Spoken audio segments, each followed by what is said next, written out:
Hear ye. All persons have been entered into due before the Honorable Jeff Carter, Justice of the Superior Court, now sitting in Lawrence, and before the County of Essex.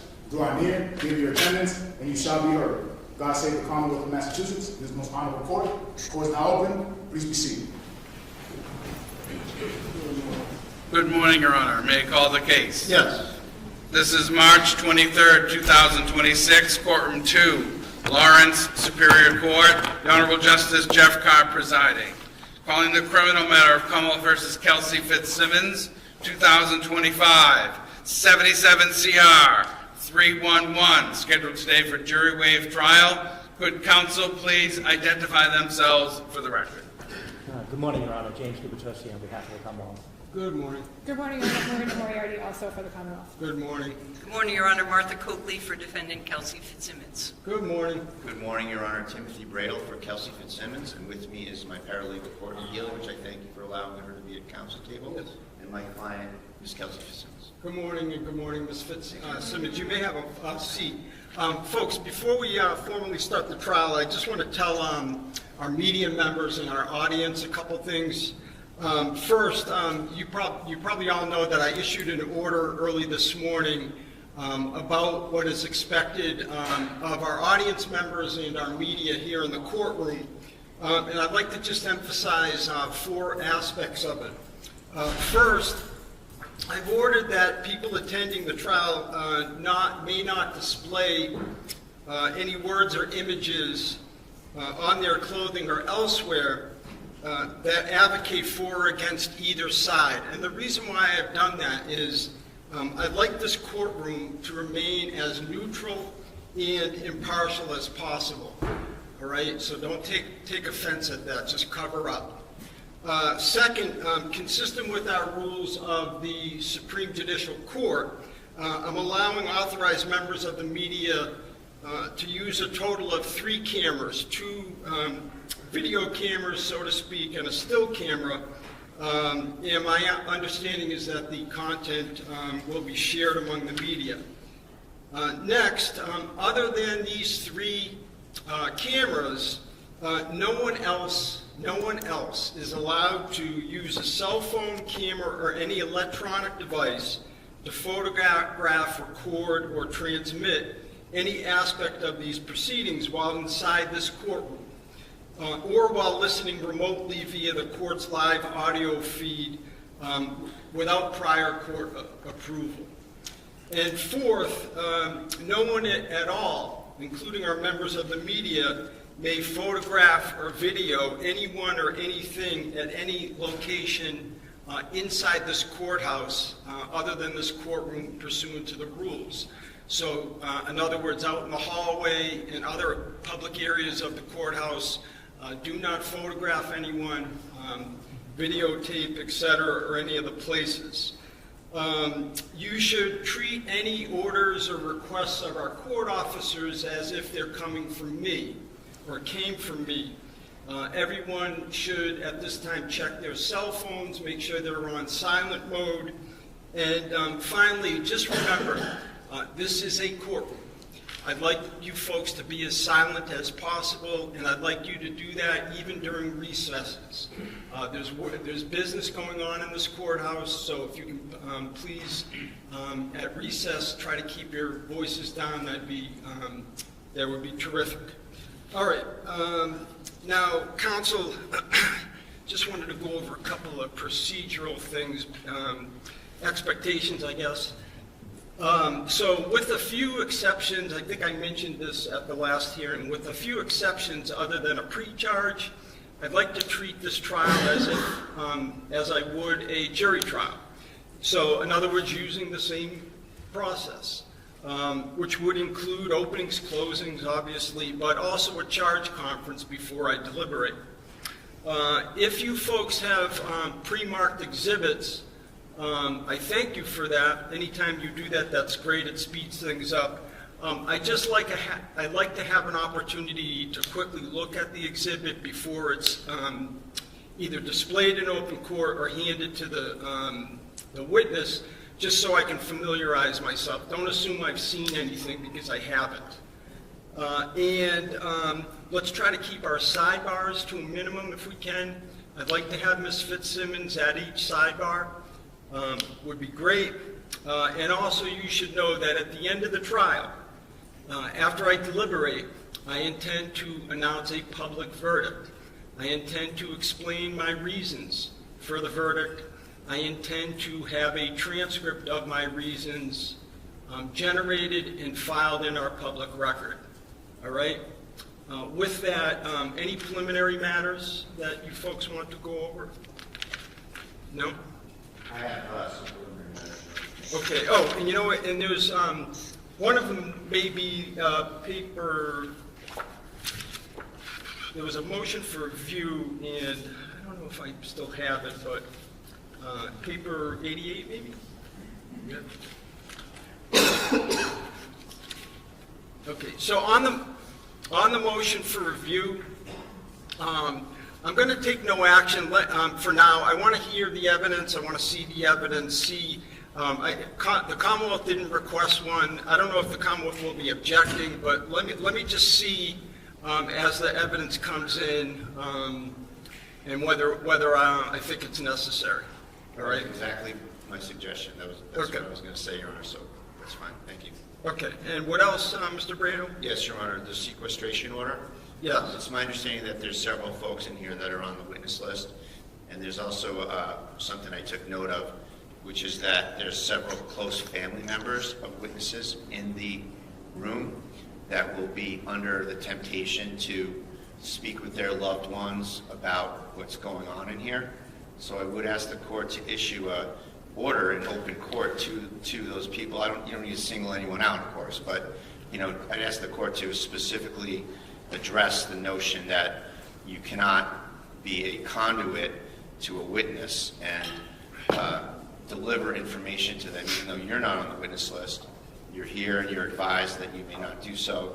You can't be a conduit to a violation of the sequestration order. Commonwealth, any thoughts on that? No, I have no problem with that. Okay. All right. As I told you folks at a prior hearing, I typically do not issue formal sequestration orders, but why don't I do this, given that it's been raised by the defense?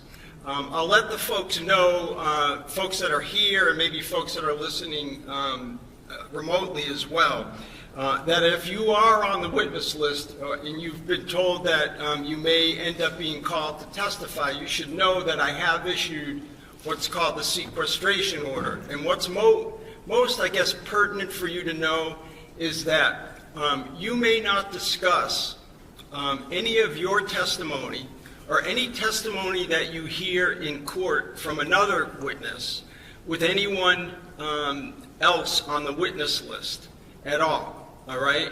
So get to know who's on the witness list, and you should know that you should not share that information. And I guess I can already see from Attorney Coakley that that wasn't perhaps broad enough because it didn't address one thing that Mr.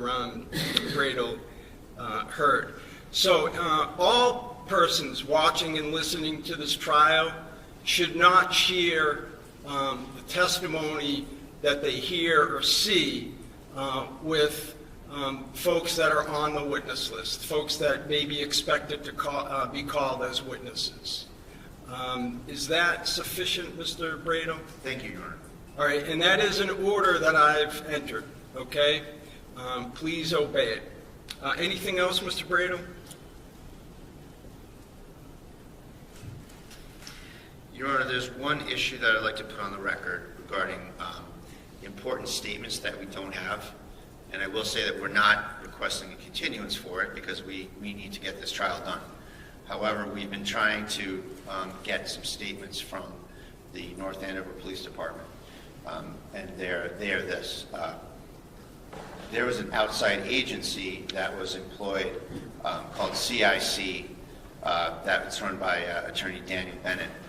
And Attorney Bennett did an investigation into the propriety of the actions of Officer Noonan, a witness in the case, and the person that shot Ms. Fitzsimmons.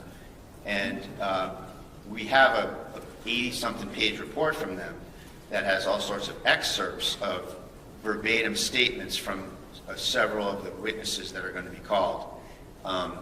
And I did ask counsel for the Commonwealth to produce those statements of witnesses that were the product of the Bennett report, the Bennett investigation, the CIC investigation. And counsel, as he should have and did, asked the police department for those statements. The police department is apparently taking the position that they don't have custody of these statements that were retained by them and produced and paid for by them. And so they're telling the Commonwealth that they don't have them. I reached out to Mr. Bennett over the weekend, and he informed me that he would check with the police, and I haven't heard back from him just as of yet. So I wanted to just point up this issue on the record, Judge, that we don't have those statements. We are not asking for a continuance. We will forge ahead, but we want those statements. And Can I just make sure that I understand? Are you saying, so this outside entity, private entity, CIC, yes, sir. Conducted some kind of an internal investigation of the shooting? Yes, they were retained by the NAPD. Okay. And you're saying that during CIC's investigation, first of all, CIC issued, you said, an 80-page report. Yes. You have that? I do. And it has excerpts from what's clearly a transcript or a recording of several witnesses' statements, okay, which I don't have. All right. So that's the issue. You're saying Right. that folks that CIC interviewed, you don't have those statements. That's what you're looking for. Correct. The actual real statements. And there's only excerpts of those statements in a report that essentially takes Noonan's side in the matter and exonerates him, I guess you could call it. But we don't have the full interviews. Were the statements, those statements, again, generated by CIC, turned over to the North Andover Police Department? Well, I've been informed by counsel for the Commonwealth that the police don't have them.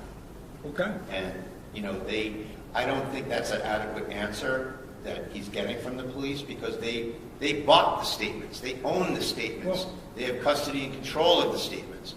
So to pretend that they don't have access to them, I think is disingenuous.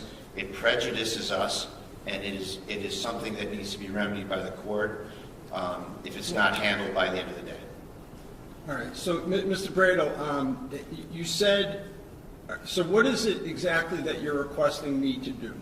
I'm requesting you to order the North Andover Police Department to produce forthwith all the recorded statements from the CIC investigation. You said recorded, so you believe that these... I assume they were recorded, Judge, right? And they were probably reduced to a transcript, is my guess. But they're statements that they bought and paid for, and they need to produce them. And it's completely inadequate and disingenuous for them to say they don't have them. They do have them. All right. Thank you. Commonwealth, are these statements that were generated by CIC in the possession, custody, and control of the prosecution team as those terms are defined in our rules? No. Okay. All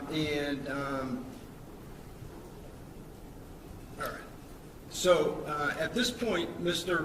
Brado, it seems to me that this is a Rule 17 issue. I can't. I can't just order a third party, which this would be, because again, the Commonwealth is required to turn over statements and information that's in their possession, custody, and control. We all know what that means. Members of the prosecution team. The North Andover Police Department doing some kind of external investigation does not make them members of the prosecution team under our law.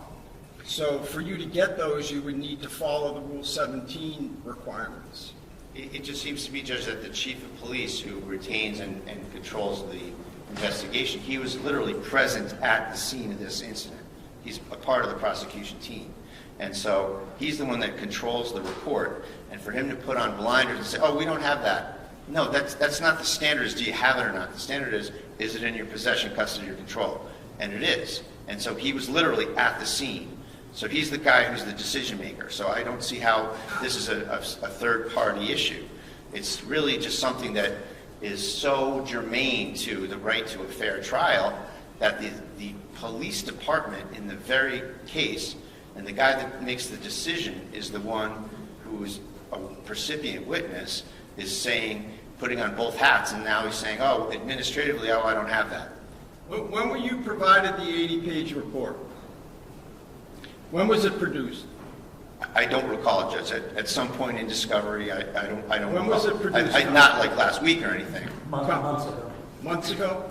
Okay. Why are you waiting until 9 o'clock on the morning of trial to raise this? You folks were before me for the very purpose of me weighing in on Rule 17 motions, not a peep from you. Why now? Because I thought we were going to get it. I asked for it last week, and maybe even before that, and, I got the answer that, oh, they don't have it. So. Commonwealth? It's an independent report. I called the chief at counsel's request and asked them what they got from Attorney Bennett. They said they got the report. I asked if they had any reporting statements, transcripts, and the chief told me no. Okay. So what I would suggest at this point, Mr. Bradel, is you issue a summons under Rule 17. I mean, it really, at this point, I don't know. I think it's a trial. I'm sorry to talk over you. No, just hold on one second. Let me just finish my thought. Maybe Rule 17 isn't the right vehicle. Maybe just a summons, a subpoena, which then the police department can report whether they, if they don't have them, they could seek to quash or something. But because it seems to me that we're beyond Rule 17. Yes. So that's what I would suggest doing. I'd suggest getting that out ASAP. As I said, I'd like this trial, in a perfect world, the trial and the verdict to be done this week. We don't live in a perfect world, I'm aware of that, so if things come up, we'll do the best that we can. All right? Anything else, Mr. Bradel? That's all I have, Your Honor. Thank you very much. Okay. So, like any trial, we're going to start with opening statements. Can I send the defendant to the bar, Your Honor? Oh, I'm sorry, I missed that part. That's Yes, okay. of course. Calling the criminal matter of Commonwealth versus Kelsey Fitzsimmons, docket 2025, 77 CR 311. ADA Gubitosi, on behalf of the Commonwealth, does the Commonwealth move for trial? The Commonwealth moves for trial. Attorney Bradel, on behalf of the defendant, does the defendant answer ready for trial? Ready for trial, Mr. Clerk. Ms. Fitzsimmons, could you please stand? You are now set to the bar to be tried before the Honorable Justice Jeff Karp, Justice of the Lawrence Superior Court. Thank you, Your Honor. Thank you. Okay. We will now proceed with opening statements. The Commonwealth will go first because they have the burden. Thank you. Your Honor, may the witnesses be ordered to exit the room for the opening statements, please. Okay. Yes. I thought that the sequestration order was that part of the sequestration order was that witnesses wouldn't be in the present during courtroom proceedings. Is that not the case? Is that not what I ordered? That's what I asked for, and that's what you ordered, and that's what I expect, and I don't know why these people are sitting here. Okay. So, any objection? No? Okay.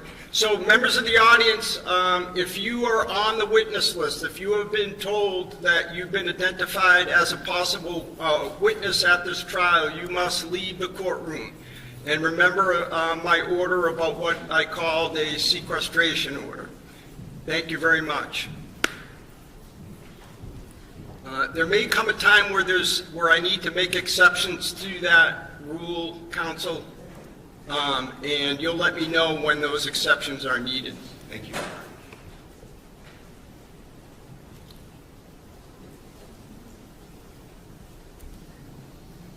We'll just give everyone a moment to filter in and out.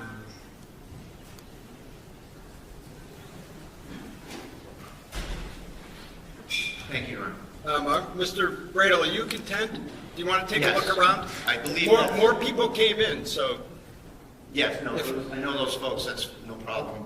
So I'll just say it again, folks that just came into the courtroom, if you've been told that you were on the witness list, you should not be in the courtroom during these proceedings.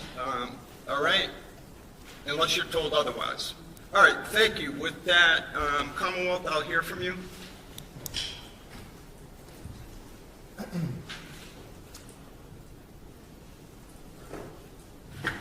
The defendant raised her gun, leveled it at Pat Noonan's face, and pulled the trigger. There are two reasons that Pat Noonan is alive today. The first being that Ms. Fitzsimmons' gun, while it had a full magazine, it did not have a round in the chamber. The second reason is that Pat Noonan, based on his years and decades of training and experience, reacted in a calm, professional way when he protected both himself and everyone else in that house. Pat Noonan is 50 years old. He is married to his wife Angie for 25 years. He has a son, Jonathan, who goes to school locally, in college. He grew up in New York State at first and moved to Massachusetts to North Andover when he was 4 years old. He moved here with his father, his mother, his older sister. He went through the North Andover public school systems and eventually went to St. John's Prep, where he graduated from. He eventually spent a bit of time in college, but his real goal was to join the military, which he did. He joined the Air Force and went to boot camp out west. He eventually joined the security forces of the Air Force, where he was trained to secure nuclear weapons. He did that pretty much his whole time while he was in the Air Force. With specialized training, weapons training, stress shooting training, defensive tactics training. His first assignment was on the ground in a Humvee. Later on, he joined another squadron and patrolled in a helicopter.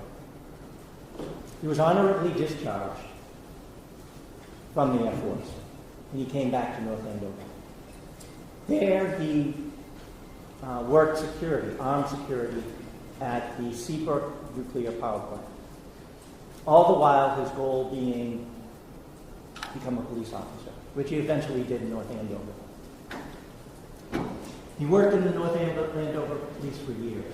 It was his hometown police force. He joined the SWAT team, which is a specialized unit that deals with emergent violent situations. Barricaded people, hostage situations, serving armed warrants and the like. It was during that time that they trained twice a month and 40 hours in a separate block a year. He did that for years at North Andover. He eventually transferred to the Lawrence Police Department. And he did that because he wanted to have a busier atmosphere. Lawrence is a lot busier than North Andover. He worked there for a number of years. Again, the SWAT team, he was a detective, had his specialized training. And back in 2024, he decided to make a switch and come full circle. He moved back to North Andover PD, both because he wanted to end his career there where he started, but he also wanted to bring his training and experience to his hometown police force. That was one of the reasons that Lieutenant Daley, on June 30th of 2025, asked Pat Noonan to accompany him and Timothy Houston, another officer who was a military vet, to serve a restraining order on Kelsey Fitzsimmons. He knew Pat had the experience, the temperament, and was cool, calm, and collected no matter what happened. Kelsey Fitzsimmons was a police officer. She had been on leave, but she was a police officer on June 30th of 2025. Also on that day, her partner, her boyfriend, her fiance, Justin Allain, was concerned for his safety, for his 4-month-old child's safety that he shared with the defendant, and for Ms. Fitzsimmons' safety, specifically after events happened that weekend. And so we went to court, and he applied for and was granted a restraining order. The restraining order granted him custody of his 4-month-old son, ordered the defendant not to have any contact and to stay away from him, and also that she would be relieved of her weapons. She was a police officer, and she had a service weapon and 2 other guns that she had legally. Lieutenant Daly was at the PD when Mr. Allain came in. The restraining order was faxed in the court, and Lieutenant Daly called Officer Houston, and they got in touch with Officer Newman to serve that restraining order. They had gone by the defendant's home, Officer Houston did, to see if she was there. Unusually, her car was not in her parking space. It was at her home. Officer Houston, who had seen it there thousands of times as he had driven by, noticed that it was parked down the street at a school about 100 yards away or so. So they knew she was in the area. The 3 met at the school, decided on a plan, and went to the defendant's home. They met her at the door, and you'll see surveillance video from the home of that encounter as they come to the door. Ms. Fitzsimmons comes to the door holding her 4-month-old child. They go into the house. There's no surveillance system in the house other than in the basement. They explained to her what was happening, that there was a restraining order, that there's going to be a hearing on July 14th where she'd be able to tell her side of the story. And she tells the officers, I know how this all works. They ask her where her firearms are, and she lies to them, and she tells them they're in the basement. She's sitting down on a couch, the baby is next to her. She calls her mother, who will soon come over, and they tell her that Justin's coming also, because he's going to get custody of the baby. Officer Houston, who is also in the living room, sees a gun case on the sofa, and he opens it. Ms. Fitzsimmons lies to him again. I told you the guns are in the basement. The defendant's mother comes, takes custody of the child while they're waiting for Justin. The police have called Mr. Allain at the PD, so he's coming over with his sister, Courtney. The officers allow the defendant to walk around the house gathering baby stuff, equipment, clothing, and things like that, so the child will have what it needs when it's taken by Mr. Allain. They follow her around to make sure that she is safe, that they are safe, that everybody in the house is safe. They go upstairs, they come downstairs. They go upstairs again, and you'll see photos of this, Your Honor. It's a staircase. At the top of the staircase is a landing where there's shelving and some of her police gear. If you look to the left, is the baby's room. If you look to the right, it's the bedroom. There's no door in the bedroom. So she goes in the baby's room and she's gathering things. And she's handing it to the officers who aren't going to take possession of it. They put it down. they're following the protocol. They're trying to keep everyone safe. At some point, she's in the bedroom, and Mr. Alain comes in the house, and she hears him. Now it's Officer Noonan and Officer Houston in the bedroom with the defendant. She tells Officer Houston, I don't want him here. I don't want to see him. Don't let him near me. Because she's upset with Mr. Alain. Officer Houston goes downstairs to make sure that doesn't happen. Mr. Alain, who had left the house with some baby stuff, came back and asked the officers for permission just to go down to the basement. Because he wanted a suitcase and he wanted some of the other baby stuff because he was taking the baby home. He lives in Stowe, Massachusetts. So he did this. He was down in the basement. Lieutenant Daly is down on the first floor. Officer Houston is at the top of the stairs of the basement. And the defendant's mother is downstairs also. The baby is already gone because Courtney, Mr. Alain's sister, had come with them, taken the baby, and left the house. Officer Noonan is standing on the landing watching the defendant in the bedroom. She's on her knees.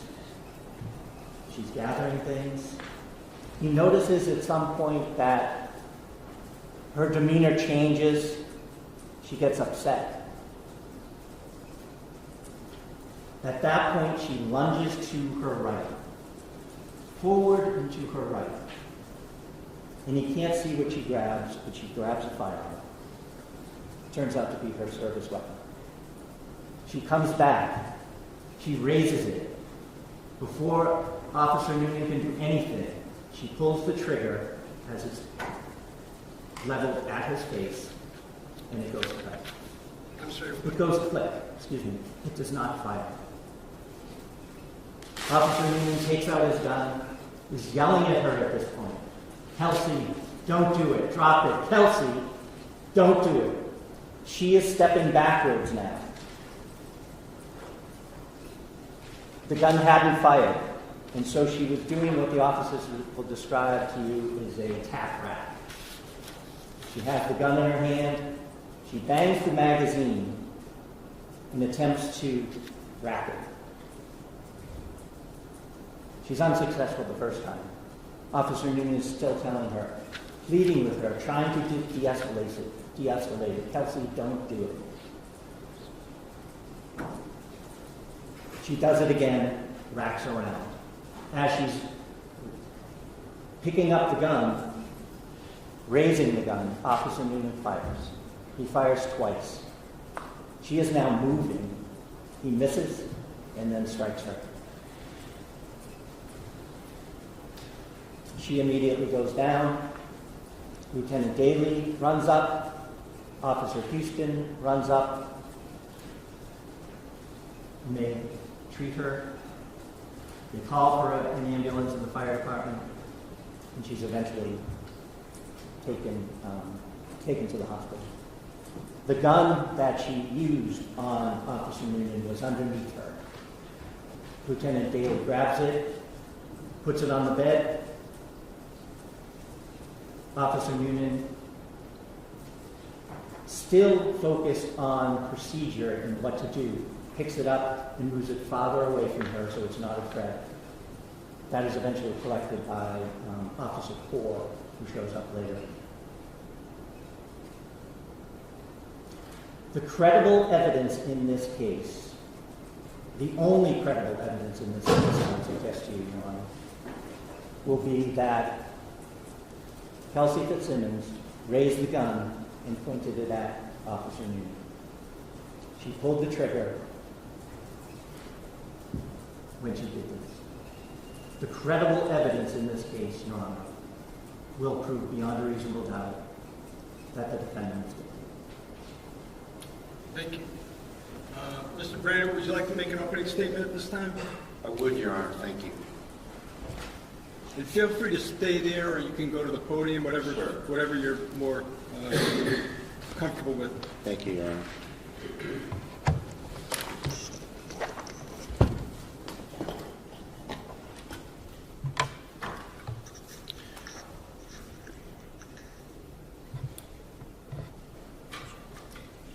May it please the court. Yes, please. Counsel, ladies and gentlemen. Kelsey, no. Kelsey, no. You don't say that when you're staring at the muzzle of a gun pointed at you. You say that to a person who has a gun to their head. And you don't shoot someone in the chest when they are seeking clearly to only harm themselves. And when you do that, you quickly realize, Your Honor, that you need to adjust the narrative to save yourself. That's what this case is about, Your Honor. On June 30th, 2025, Ms. Fitzsimmons' entire world imploded, was destroyed, when her fiancé, Justin Elaine, obtained a restraining order behind her back with unchallenged, untested allegations at the Essex Probate Court. And he took away, at 4:30 in the afternoon, took away custody of her 4-month-old Caden in an ex parte fashion. The North Andover police had to serve that order. And in the late afternoon of the 30th, 3 male officers, Lieutenant Daly, Officers Noonan and Houston, they went to go serve the order. Their job was to take away the baby from Kelsey, a new mother with a 4-month-old named Caden, take her firearms, and give the baby to Mr. Elaine. And that day, Your Honor, Kelsey stood in her house in humiliation in front of her police colleagues and friends. And she immediately processed all of the implications of this order, Your Honor. Everything that this fiancé had accomplished for himself without any chance for Kelsey to defend herself. He took away her baby. He likely cost her her career. He publicly betrayed her as her fiancé. He walked away from their impending marriage. She realized she couldn't any longer afford her house alone, so that was going as well. Her gun rights are stripped, and again, the humiliation that she's being served by people who she is friends and colleagues with from the North Andover Police Department. At that point, Your Honor, as she had this evolving set of revelations about how her life was in complete destruction, she made a decision for herself. And it's a decision that takes your breath away. It's a young mother who just minutes before they got there thought she had everything going for her, going back to work. She's on the schedule for July 3rd to go back to work. She decides to end her life with her firearm in her bedroom.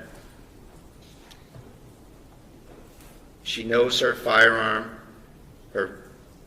is in her bedroom, and she tells the police something else. She tells them the guns are in the basement because she doesn't want to involve them. The idea of harming them, the evidence will show, is ludicrous. The evidence will show that she's trying to get them away from her, Your Honor. She tells them the guns are completely in another location in the home.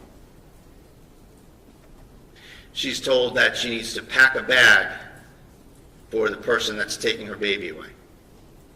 So she has to walk around the house, pack a bag for Caden. She has it in her mind, the evidence will show, that she doesn't want them around for this event, this horrible thing she's going to do.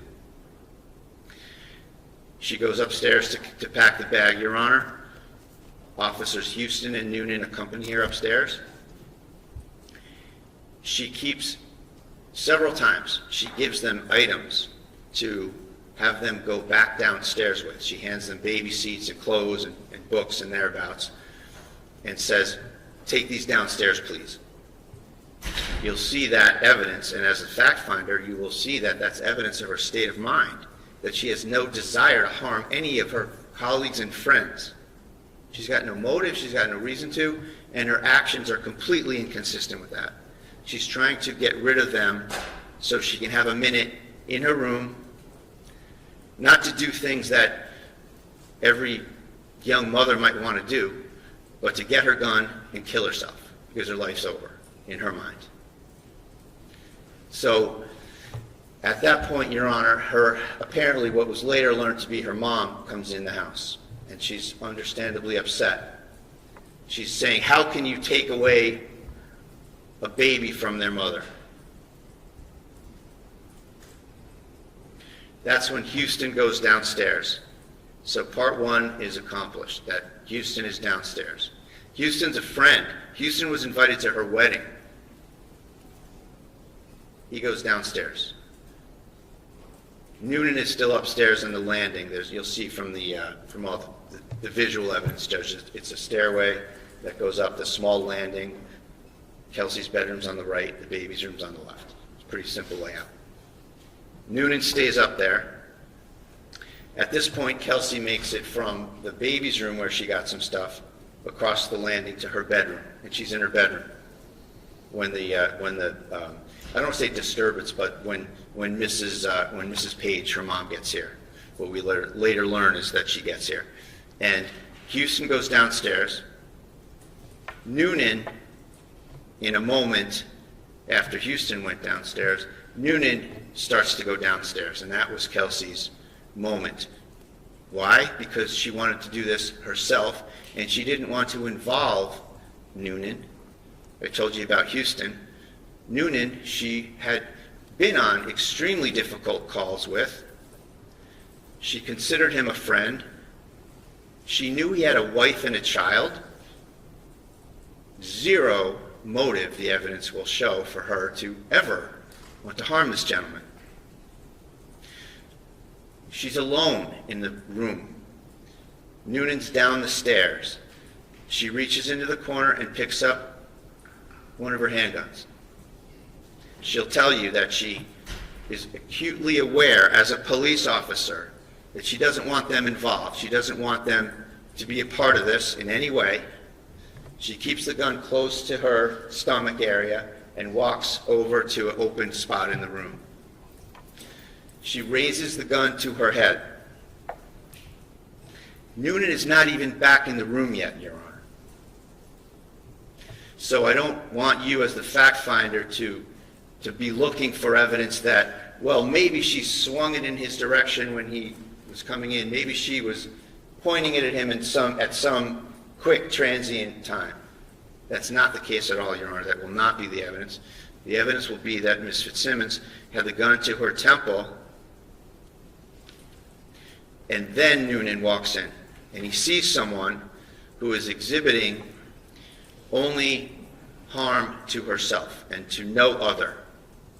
And we've discussed this pre-trial, and there'll be some evidence and discussion and cross-examination, Your Honor, about the Code of Mass Regulations that we discussed as it relates to, or doesn't relate to, Noonan's state of mind, Your Honor, that he's, as a firearms instructor and a SWAT team member and a former Lawrence police officer as well as North Andover, he knew or should have known that he was in trouble, that he was in violation of that CMR, the Code of Mass Regulation that I just mentioned.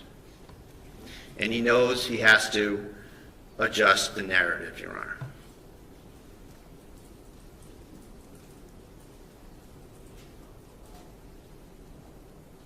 Getting back to the incident, Your Honor. Kelsey has the gun to her head. She's trying to steel herself. Noonan comes around the corner and sees it, and the evidence will show that he is not some super cool James Bond type law enforcement officer, that he has a look of panic on his face and that he's flustered. And certainly no one's faulting him for that. But that's what he looked like, and that's what the evidence will show. And that's when the words, Kelsey, no, are uttered. No law enforcement officer, Judge, the evidence will show, in his right mind would bargain with someone who has their hand on the trigger and the muzzle in your face. The evidence here, Judge, will show that he was trying to tell her not to kill herself. The evidence will show that Kelsey never pointed a gun at him and that this was a mistake. It was a brain freeze. It was a mechanical thing. It was someone seeing a gun and shooting. How do we know this even more so? Besides the lack of motive and the utterances that he made. We know because of the location of the firearm, Your Honor. The firearm, when Kelsey was shot in the chest and went flying backwards and landed on her back, and Daly will tell you that she's on her back. The gun was under her leg. If Ms. Fitzsimmons is pointing the gun at Noonan, and falls backwards, how does that gun swing around to get under her leg if she's pointing it the way Noonan says? The evidence will show that's not consistent with the laws of physics. It is, however, consistent with somebody holding the gun to their temple, so it's already to the side of your body, if not behind you when you go flying. So the location of the firearm, the evidence will show, is also consistent with what Kelsey says happened. Finally, in terms of the panic, the flustered look on his face, Ms. Fitzsimmons was only anywhere from 3 feet to then maybe 7 feet away from him in this entire incident. And that might be where the view comes in, Your Honor, the room. And he missed her in the first shot. He's a firearms instructor. He's a SWAT guy. 25 years, he misses someone from 3 to 7 feet away. Hits the air conditioner. That's panic, Your Honor. That's not cool, calculated action. That's panic.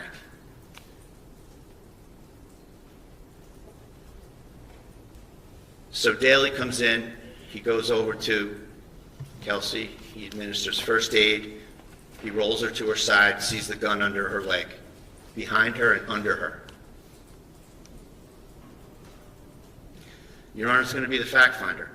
You're going to consider all these things, the physical location of everything, the way things unfolded, the lack of a motive, what makes sense, what doesn't, what's doubtful.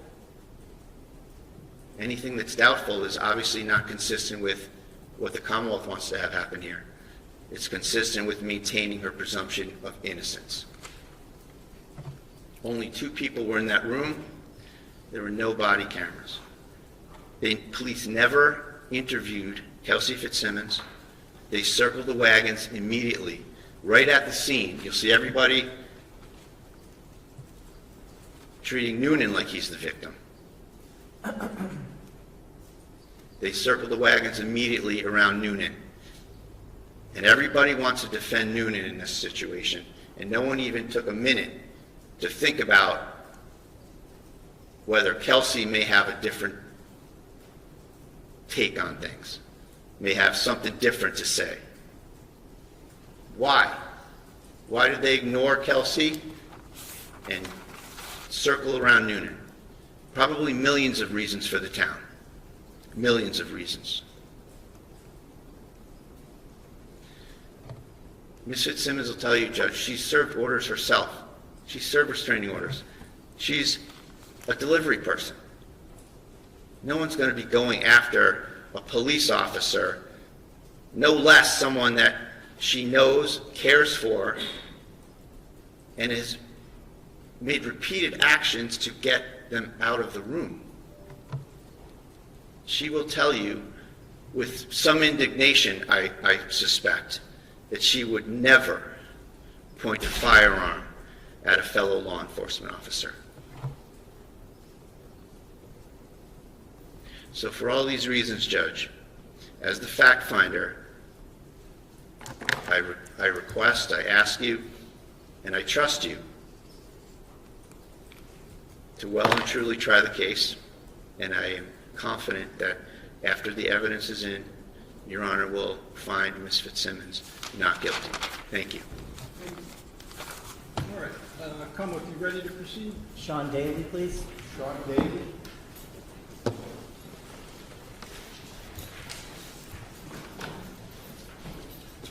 Ron Daly.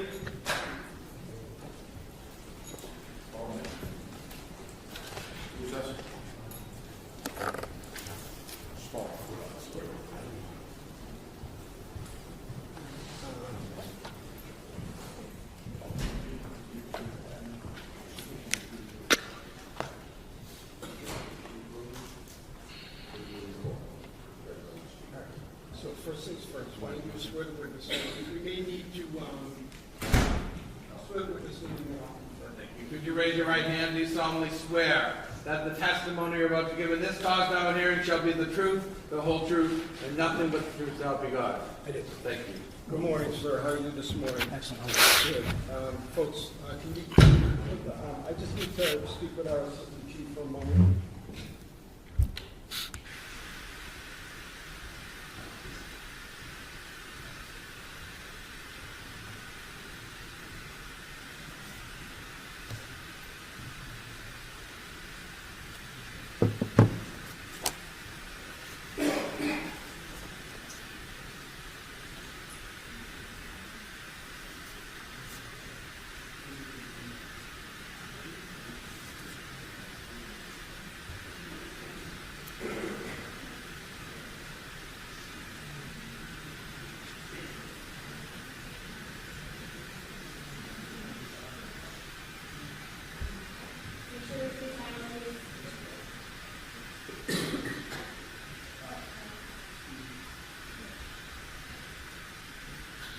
Counsel, may I see you at sidebar and this Fitzsimmons as well? Thank you.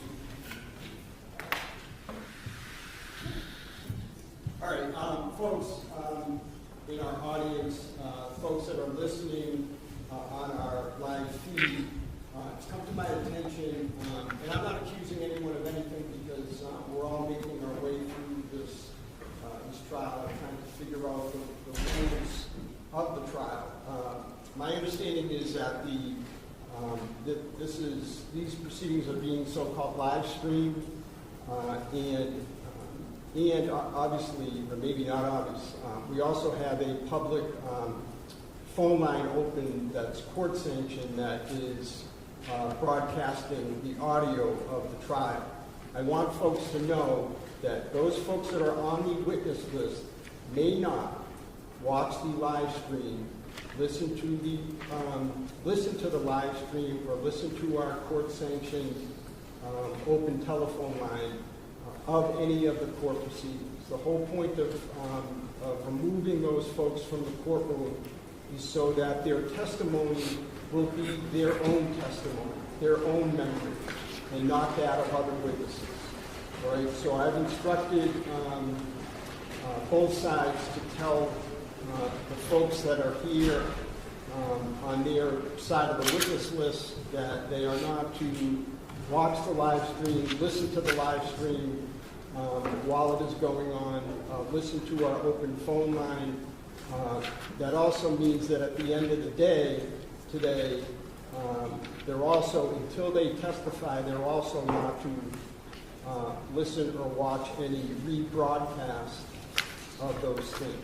Again, we want a transparent, impartial, open trial that where folks are testifying based on their own memories. Okay? Thank you. And Commonwealth, you may proceed.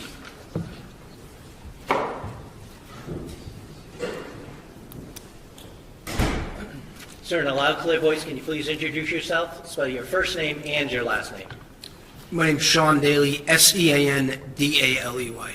And sir, what do you do for a living? I'm a lieutenant with the North Andover Police Department. How long have you been North Andover Police Department? 20 years. 20 years? Yeah. Can you tell us, bring us from the beginning of your career to present day? And you started as a patrolman?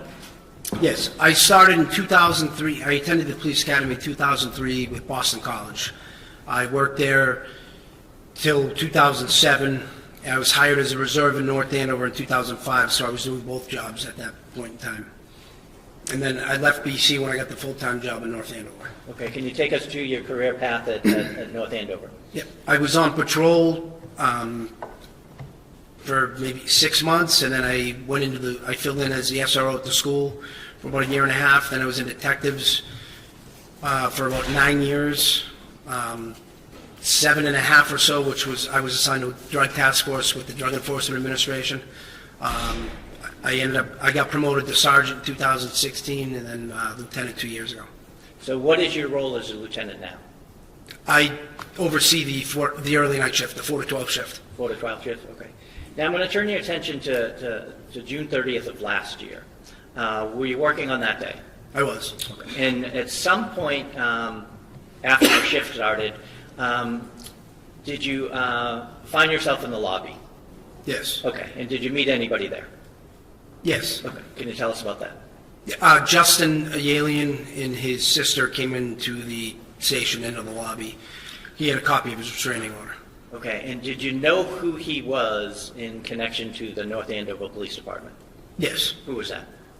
He's a firefighter in town. He was also Kelsey Fitzsimmons' fiance at the time. Okay. Kelsey Fitzsimmons, do you see her in the courtroom today? I do. Can you just point to her and describe something she's wearing, please? She's wearing a pink jacket. May the record reflect he has identified the defendant? Okay. And so what was her role as as far as the town goes? She was a police officer with North Andover. Do you know when she started? In 2024. Not exactly sure when, but yes. And what was her role when she started in the police department? She was a patrol officer. Was she a patrol officer back in June of 2025? Yes. Okay. Now, do you know if on June 30th of 2025 she was issued a service weapon? On June 30th? Yeah, did she have one? She did. Okay. Do you know if she had any other firearms that were registered to her? Yeah, I believe so, yes. Okay, According to the CGIS printout when we ran her prior to going over to serving it, I believe there were 2 other firearms that showed up. Okay, can you tell us a little bit about the basic procedure of what a restraining order is and what you do as a police officer when you get a copy to serve? A 209A order is it's a court order issued by a judge. If somebody's in imminent fear of harm, their safety, or there's been a pattern of abuse or whatever, they would go in front of a judge. They write out an affidavit describing what has taken place, where they would potentially be granted an order, and they go in front of a judge, and I believe there's questions asked. I've never actually been in the courtroom when they go to get it, but that's my belief. And a judge either grants it or denies it. So on June 30th of 2025, a judge ordered a restraining order to be served on Ms. Fitzsimmons, correct? Yes. Did you know, how did you guys get it? How did the PD get it? Do you remember? It comes through our email to the OIC at napd.us. I'm sorry, I didn't hear that. Comes through? Our email system, through the courts. The court sends it to, I believe every police department's like that now. Okay. And you use some letters through the... OIC at napd.us, short for officer in charge. Officer in charge? Yep. Okay. And all the supervisors get it. Okay. So you got it? Yes. Okay. Did you know that Ms. Fitzsimmons had a small child? Yes. Were you able to review the contents of the restraining order itself? Not the affidavit, but what the court ordered? Yes. Okay, so what was the court ordering? She was to have no contact with Justin Ayalian or the child. Couldn't go to She couldn't go within 100 yards of the residence in another town, I believe where his parents live. She had to surrender her firearms license to carry. Could have no contact with him. As a result of getting that order, were you yourself going to serve it? Yes, Were you going to bring anybody else? yes, Okay, did you make a decision as to who to bring? yes. Why? Based on their experiences, the way they've performed in the past, they're both calm, cool, and collected. And they've demonstrated that throughout their careers. Okay, and who are we talking about? Patrick Noonan and Timothy Houston. What did you do to get in contact with them? I called Tim Houston on the phone. I asked him to drive by Kelsey Fitzsimmons' residence to see if the vehicle was there. He drove by, the vehicle was parked away from the house by the Atkinson School over in the corner of the parking lot. He saw the car, and then I asked him to call Pat Noonan, or get in touch with Pat Noonan, and I would meet them over at the Early Childhood Center. From that point, you could still see her car where he was situated, but she wouldn't have been able to see the cruisers. Okay, and so you did that. Yes, Did you make your way over to the meetup spot? I did. And who was there when you got there? Patrick Noonan and Timothy Houston. Did you formulate a plan as to how you were going to serve the order? Yes. Okay, and what was that?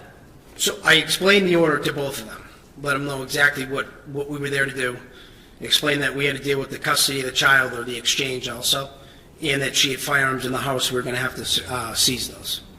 Did you make a plan with Justin Alayan concerning the child? Yes. What was that? I took his phone number. Before I left, I told him to stay in the lobby of the police department until I called him. When I called him, he'd come over to pick up the child. Did you make your way over to the residence? Yes. And what was that address? Do you remember? No. No problem.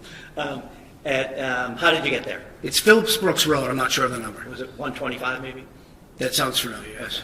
I'm sorry, what road? Phillips Brooks. Is that 2 words? Yes. Thank you. How did you get there from where you originally met up with Noonan and Houston? We drove. Okay. Where'd you park? We parked in the school parking lot, which, if you were looking at her house, it would be over on like the right side of the house. There's some trees and fencing there. We parked right over there. And did you walk over? We did. All three of you? Yes. Tell us what happened when you got to the house. We walked up to the house. I believe I rang the bell and I knocked on the door, and she came out holding the baby. And when you say she? Kelsey Fitzsimmons came out holding the baby. And so can you tell us about your initial interaction with her? Kelsey opened the door. I told her that we had paid documentation for her, and if we could come in, and she let us come in. Did you tell her what the documentation was originally? At the door? Yes. Okay. So where did you go in the house? So when you walk in that door, it's like an enclosed front porch area. We walked into there, then the front door, the main part of the house is there. We entered that, and if you go to the left there, it's like a living room.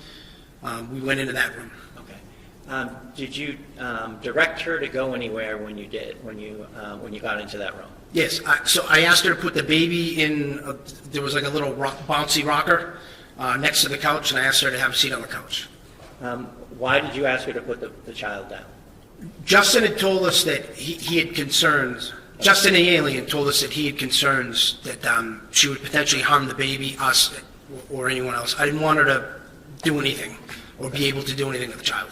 Did she sit down? She did. Did you then have a conversation with her about why you were there? Yes. Can you tell us what you said and what she said? I handed her the restraining order and explained it to her, that Justin had gotten a 2198 order against her. Okay, and did you explain the orders that were contained in the restraining order itself? Yes. What did you say? Well, I told her she wasn't allowed to have contact with him, couldn't go near the residence. She was going to have to turn her firearms over, and Justin had custody of the baby until the hearing. When you say the residence, it wasn't the residence where she was living, it was in... Yeah, whatever, Justin the alien listed an address, I believe, on the document. Okay. When you mentioned that you were going to need to seize her guns, did she respond to that at all? When I said we were taking your guns? Yep. No, I then asked her, where are your guns? And what did she say? She said they were in the basement in a safe. In a safe in the basement? Yes.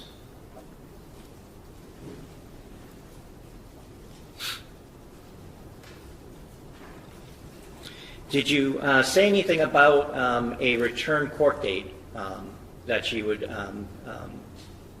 be able to attend? Yeah, the hearing? Yeah. Yes. What did you say? Whatever the date was I believe it was like 12 or so days later. Okay. Did she respond to that at all when you said that? No. Do you know, as part of being a lieutenant at the North Andover Police Department and being a superior officer to Ms. Fitzsimmons, has she had occasion, if you know, to serve restraining orders herself in the past? Yes. She has? Yes. Well, what happened after you explained it to her and she told you her guns were in the basement? Well, then I explained that I was going to contact Justin to come over to pick up the baby. Okay. Did she say anything, if you remember, in response to that? To what? I'm sorry, repeat it? Sure. You had told her that Justin was coming to the house to get the baby, correct? Yes. Did she say anything in response to that? No, she didn't have she said like she was agreeable to it. Okay. Did she use her phone at all? She called her mother on her cell phone. What happened next? Sorry to interrupt, Nora, excuse me, just, Ms. Fitzsimmons is the defendant here, and she cannot see the witness.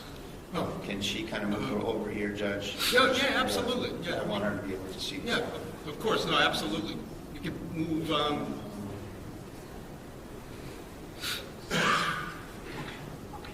maybe you folks slide down a little bit. Is it because of the angle, or is The it because of that computers. screen? The computers. Oh, the computers, okay.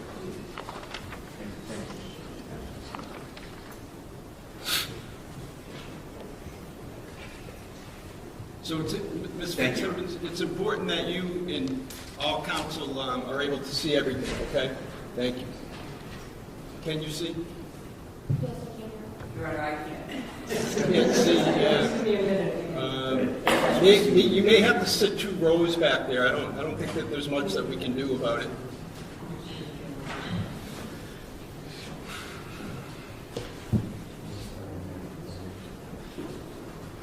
And maybe you can move the table up or something.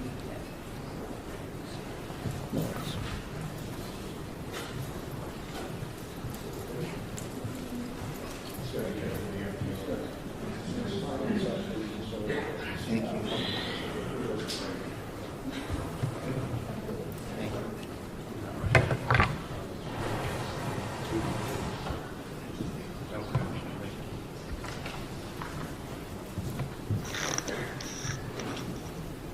Okay, counsel, you all set? Everyone set in the back row? Okay. Hold on one second. Ms. Moriarty, can you see? Yes, thank you. Okay. All right. Thank you. So what happened next? She called her mother. She called the mother. Okay. Yep. Did she ask if she could gather anything for the baby? Yes. Okay. And so tell us about that. She asked if she could get some items for the baby. So the baby started getting fussy in like the bouncy chair. Officer Newton ended up holding the baby for a little bit, and Tim Houston and I went around with Ms. Fitzsimmons into the kitchen first. She opened some drawers. There were some like jars and formula bottles, whatnot, that she was grabbing and putting in a bag. And then we came around. She went upstairs to the bedroom where the shooting occurred.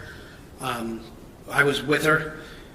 She walked in, looked around. We walked back out, went back down the stairs, and then she went into the room. If you're looking at the house, it'd be the room on the right. That had like storage shelves along the wall. There were some diapers and other things like that she grabbed. Okay. Why did you escort her around? Because serving an order like that, you don't let anyone, I mean, we control the house, we control movements. Okay, so you wouldn't let her be in a room by herself? No, Or out of your sight? correct. Okay. What were you looking for as she was walking around the house? Any potential weapons. So now she's back downstairs in the room to the right if you come in the door, correct? Yep. She's gathering belongings. What happens after that? She started getting a little bit emotional for a second, saying she was going to lose her job, etc. And I told her, you just relax, take a deep breath. You got to let the process play out. Maybe cooler heads prevail. And she actually kind of settled down a little bit.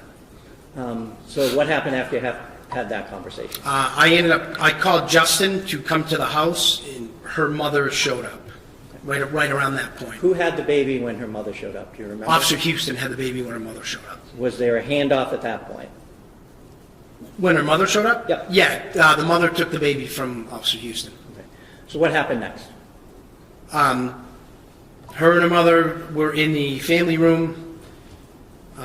She showed her mother the 219A order, and the statement was made that we were taking her baby, and I told her we're not taking your baby, Justin is, and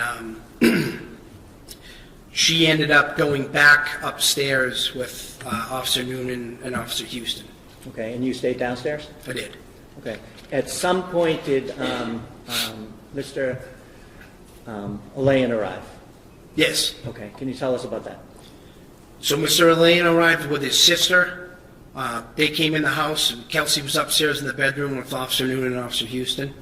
I had the sister take the baby out to the vehicle, and Justin grabbed some things and went out. He came back into like the porch area, the enclosed porch area, asked if he could go grab his suitcase and some items, and there was also, he had asked also, because she had his wallet and some other items from the weekend, he had asked if he could get those too, and Kelsey had agreed to give those back to him, Okay. or give them to him. So he had left the house.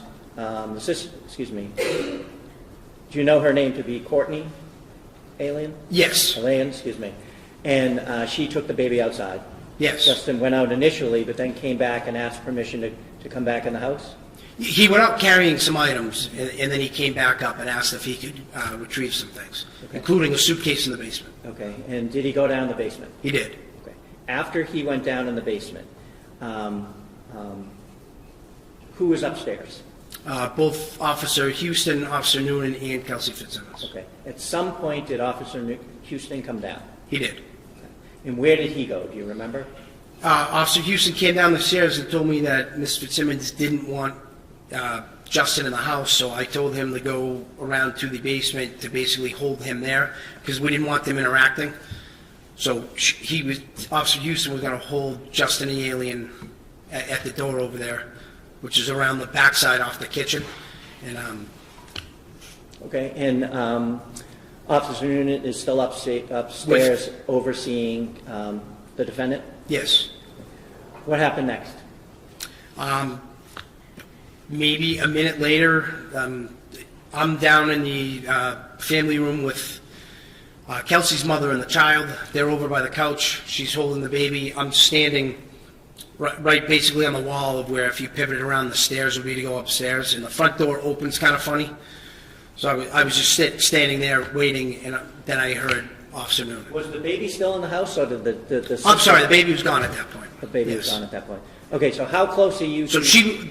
Kelsey's mother is still downstairs in the living room or family room with me.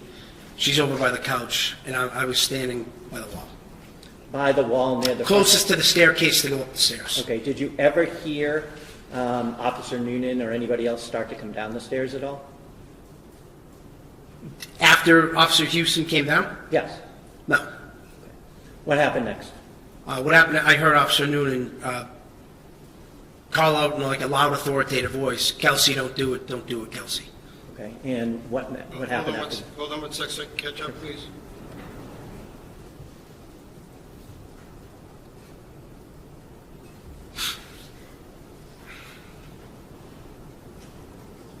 Well said, thank you. Did you hear anything after that? Gunshots. How many of you remember? 2. Coming from upstairs? Yes. So where did you go after that, when you heard that? So when I heard Officer Noonan call out, Kelsey, don't do it, Kelsey, I pivoted, looked up the stairs and started running up the stairs. When did you hear the gunshots?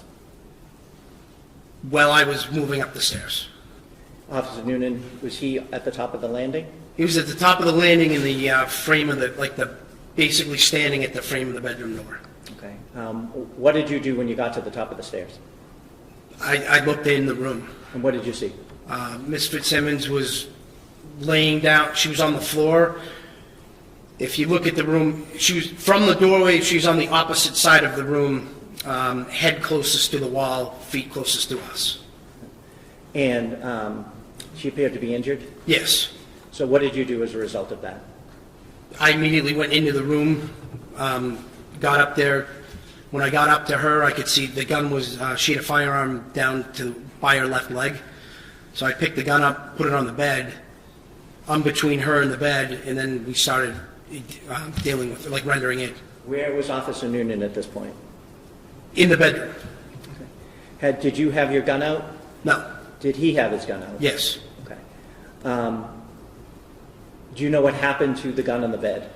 The gun on the bed, at some point when I was trying to wrap gauze around her, Officer Noonan picked it up and I believe he handed it to Officer Core. Okay.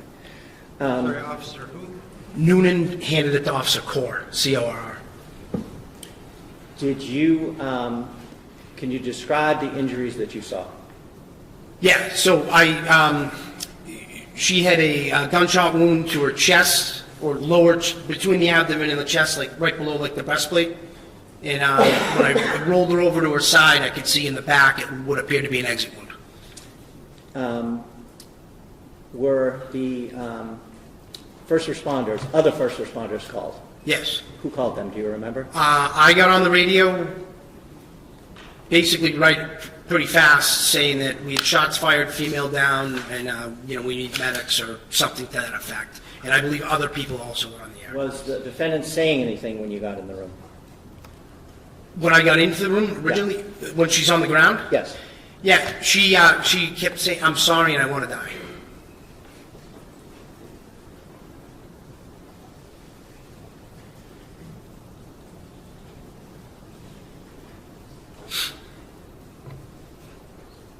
Fire personnel arrive? Yes, They take her away? they did. Okay. What did you do with the scene, if anything, at that point? At that point, we were calling people to come to the scene. Okay. Did you secure it?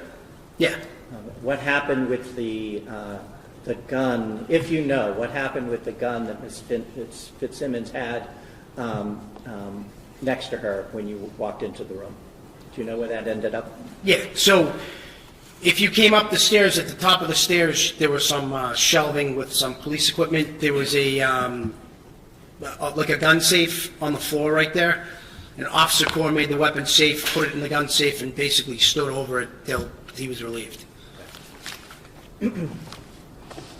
Judge, I just want to lodge an objection to whether or not that testimony is based on personal knowledge or not.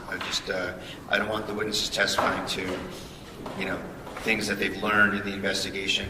There's been no preface for the question. Did he see that? How does he know that? So I just want to take the opportunity right here to object to anything that's just sort of global testimony versus something the witness perceived. All right, so, You could rephrase it, I guess. Mr. Brado, the most efficient way for me to handle objections is, object, and I certainly understand what your reasoning is, but you have to object at the time, and I'll make a decision. Are you moving to strike anything? I am moving to strike and asking for rephrase to whether or not the question is based on personal knowledge. Okay, and not your fault, my fault, but what are you moving to strike? The entire answer, and ask that the question be asked again, and the answer be, make it clear that whether the witness is testifying on his own personal perception, his own personal knowledge, or whether he's just globally testifying, which I would object to.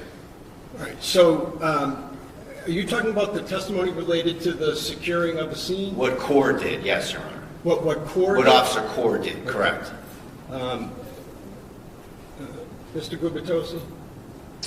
Well, he can ask all the questions he wants on cross-examination. The testimony is what the testimony is. Well, it shouldn't come in at first, Your Honor, at the first instance if it's not based on All personal. right, I'm going to overrule the objection, but I certainly understand your point, Mr. Braden. I'll look out for it in the future. Thank you very much, Your Honor. Now, Judge, I have a number of pictures that I'm going to be displaying, and you said Okay. earlier that you wanted to see them first. So they've been Pre-marked. They've been pre-marked. Okay. Well, no, you're going to display them there. Yeah, that's fine. Yes. Just but let's just make a record of what's been pre-marked, if you could, Mr. Ruane. Yes, Your Honor. The parties agreed to pre-mark Exhibits 1 through 72, which are all photographs, and then Exhibit 73, which is a thumb drive in an envelope. So the I'm sorry, next- I didn't hear you. 73 was what? A thumb drive in Yeah. an envelope? In an envelope? Yes. Okay. The next numbered exhibit would be 74. Okay. And counsel, I want to commend you folks for getting together and having those pre-marked. It definitely speeds things up. Those are agreed to. Okay. All right. So, no, that's fine. I know what I said, but you can ignore it for now. That's Thank fine. you. Thank you. Sir, I'm going to show you what's been pre-marked as exhibit number 1. Can you see that? Yes, What's that? that's the residence. That's the residence that Ms. Fitzsimmons was living in there at the time? Yes. I'll show you what's been marked as exhibit number 2. Do you recognize, even though there's some glare, what that is? So that would be if you're looking at the house, I think that's the school in the background there. So is this the school over here that you were talking about? Yeah, it's tough to see, but I believe that's the school. Any way to do something about is that the way the photo is? It's like that, too. I'll pass it up to Your Honor. That looks like the fencing that runs between the school and the house. May I approach you? Mr. Roy, can I just see that real quick? Thank you. Okay, I get it. So, do you want to take another look? No, actually, I can see it better with this one. Yeah, that's the, basically to the right of the house. And that's the school that you were talking about? Yes. That's where her car was parked, back that way? Yes. Was there anything in the driveway at the time that you got there that would have prevented someone from parking in the driveway of the house? Not that I recall, no. I'll show you what's been marked as exhibit number 4. Did you recognize that? Yes, that's the residence. Number 7. That's the main, the door to come into the house.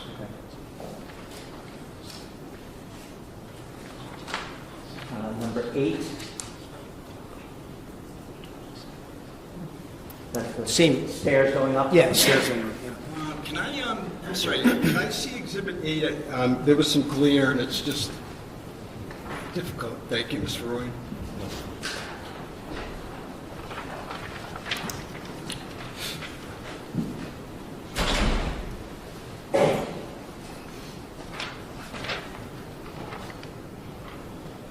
So were these photos taken that night? I guess I'll ask you, do you know, were these photos taken that night? Not by me, but yes, I believe they were taken that night. Okay. Thank you. I'm showing you what's been marked as exhibit number 9. Do you recognize That's that? when you walk in that first door, it's like a enclosed porch. Exhibit number 10. The main, to get the door to get into the main house. So when you walk in that from the porch, you see some stairs on the right side of the doorway. Yes. What stairs are those? Those are the stairs to get up to the second floor.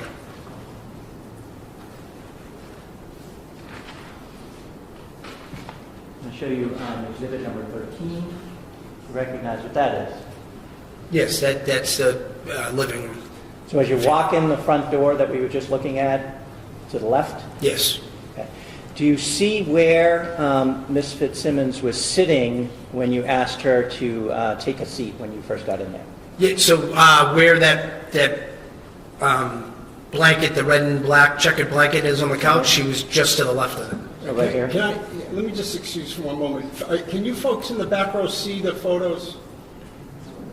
Yes, Your Honor. I'm okay with where it's at. If I could just inquire. Sure. We can see it, Judge. Thank you. Okay, I just want to make sure, thank you. Yeah, go ahead. I'm going to show you what's been marked as exhibit number 14. Do you recognize what that is?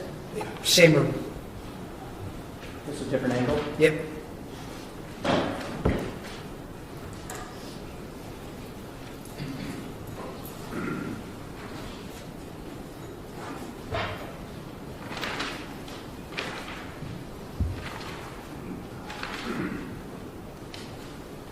Show you what's been marked as exhibit number 22. Do you recognize what that is?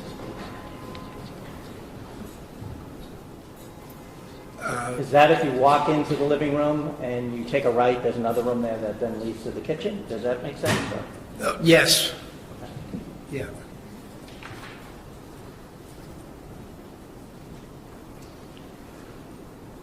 Is that room that we were just looking into? Correct, same.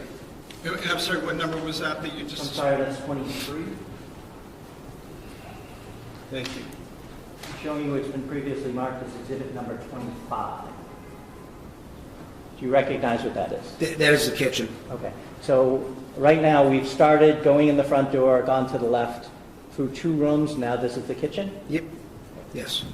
And is this where you said Ms. Fitzsimmons was gathering bottles and jars? So just past the refrigerator, you can't see it in this photo, but there was some drawers, like a cabinet that she'd opened. There were some jars and things in there.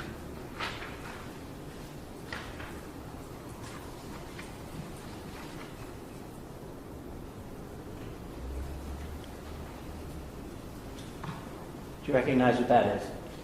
Yes, that same room, that's the cabinet where she retrieved some jars and maybe And formula. that's exhibit number 30. So that, when you say the same room, you mean the As the kitchen. Yeah, part of the kitchen. Just different angle. I'm going to display, to clarify, number 29. That's as you walk into the kitchen, and to the in the photo, to the left of the photo is that the drawers that we were just talking about? Next to the refrigerator? Yes. Yes.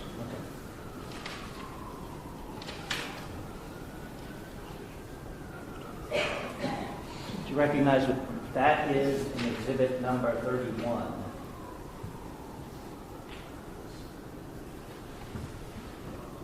No. Would that be the stairs down, going down to the basement? Potentially, yeah. Okay, I'll get that in. Sorry. And do you recognize this room? Yes. What room is that? It's I'm sorry, what exhibit number are you displaying? 32. Thank you. it's off of the kitchen. Okay. So and now we almost went around the whole house in a circle? Yeah.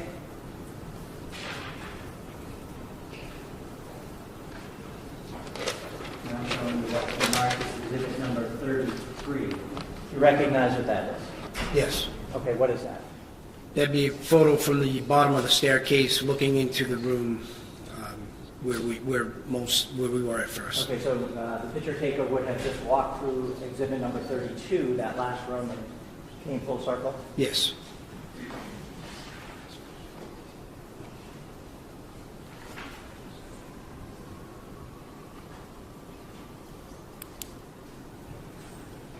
Show you what's been marked as exhibit number 35. You recognize what that is? Yes. What is that? It's the staircase to go to the second floor. Number 36. You recognize what that is? Same staircase. Mr. Gubitosi, can I see that before you, because there's some, it's hard to see. Thank you.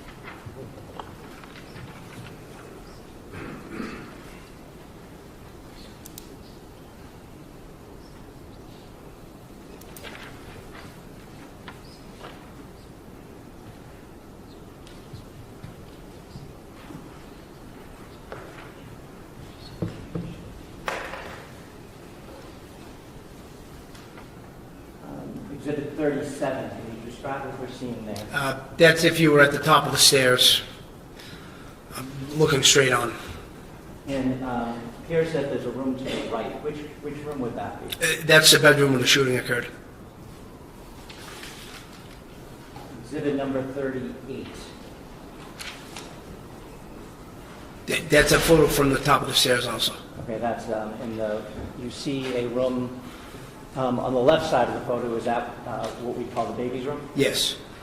Mr. Gubitosi, may I see exhibits 37 and 38? I'm just getting some glare. Thank you.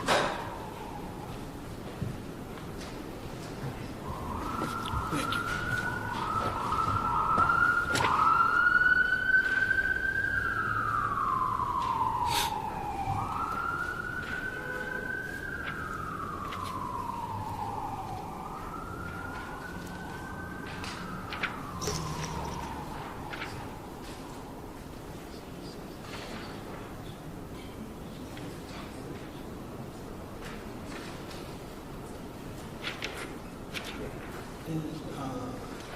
I'm sorry, Mr. Gubitosi, do you mind, on Exhibit 38, I had trouble picking up what that was. Sure. Could you just ask him again? So I'm going to show you exhibit number 38. Can you describe what we're seeing here? That's if you were at the top of the staircase. I guess you'd call it a hallway in between the two bedrooms. Thank you.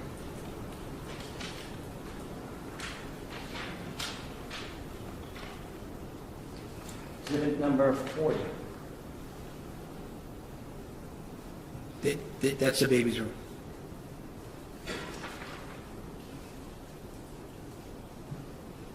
Exhibit number 42. Same thing, the baby's room. Different angle. Different angle. And I'm sorry, that was 42? That you just showed? Okay, thank you. 45. Can you describe what that is? That's the baby's room also.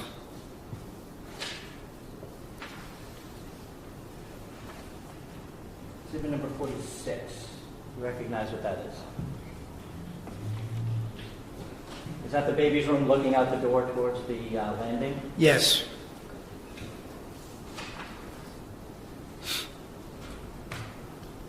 And exhibit number 49. Do you recognize what that is? That's a picture from the hallway into the room where the shooting occurred. Into the bedroom? Correct. Now, you see a chair there inside the room. Do you remember, was that chair placed in that position when you first saw it, or was that moved at all by fire personnel, if you remember? I don't recall. Silly question, but I'm having trouble seeing the glare. Is that police tape? Yes.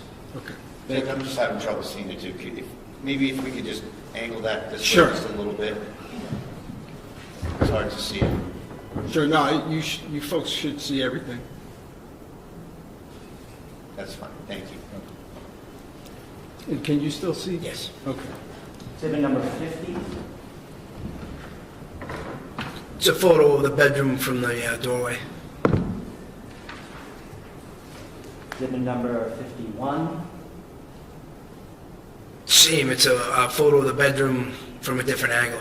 So it shows the left as you walk into the room. Yes, it showed like the hard corner if you came in the room. Exhibit number 52. Same, it's the bedroom where the shooting occurred. Exhibit number 53. Same. Okay, now in this photo you can see an air conditioner, you can see the bed on the right, correct? A bassinet on the left. Yes. When you came into the room, where was Ms. Fitzsimmons? So she was just past the bed, like her head had pretty much, her head was by the wall where the air conditioning unit was, and her feet were angled out just to the left of the bed. Okay, so her head was Furthest from the door, so over here? probably a little to the left of that. Okay, and her feet were facing this way? Yes. So can I ask, so when you say to that they were angled, the feet were angled out to the left. You mean our left as we're looking at the photograph, or her left? No, I'm sorry, our left is, we're looking at the photograph. So it would be her right if her head was towards the air conditioner. May I ask the witness to get that down on the picture screen just to... Yes.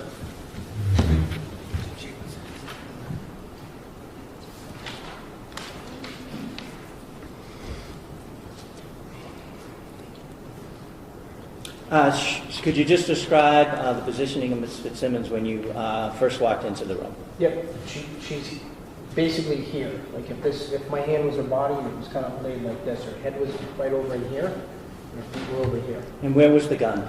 The gun was by her left leg. She was laying on her back. It was somewhere right in here. But I couldn't see the gun until I got up to her. And then you moved her, and then you saw the gun, or did you see it? I saw when I got up on where she was.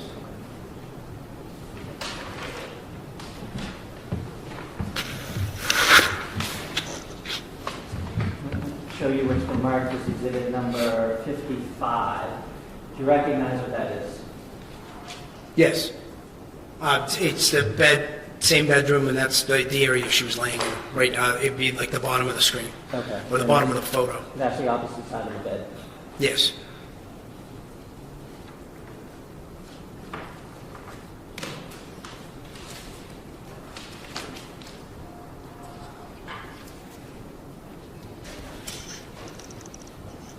Now, when you went up there and you were tending to Ms. Fitzsimmons and after, did Officer Noonan say anything? Well, she was still there? No. Did he say anything? Well, after? actually, yeah. I mean, we were both telling her to, like, just breathe, calm down and breathe. Okay. Did he say anything after she was taken away? Yes. What did he say? When we were basically in the hallway towards the baby's room when they'd taken Kelsey down the stairs, and I heard him say that she had pointed a gun at him. Objection, motion to strike. Sustained. What was his demeanor at that point? Officer Noonan's? Yes. I think he was sort of in shock a bit, like everybody. I mean, I think we were all clearly taken by surprise by what happened. And how long after you, after the shots were fired, did you have a conversation, without saying what it was, with Officer Noonan about what happened?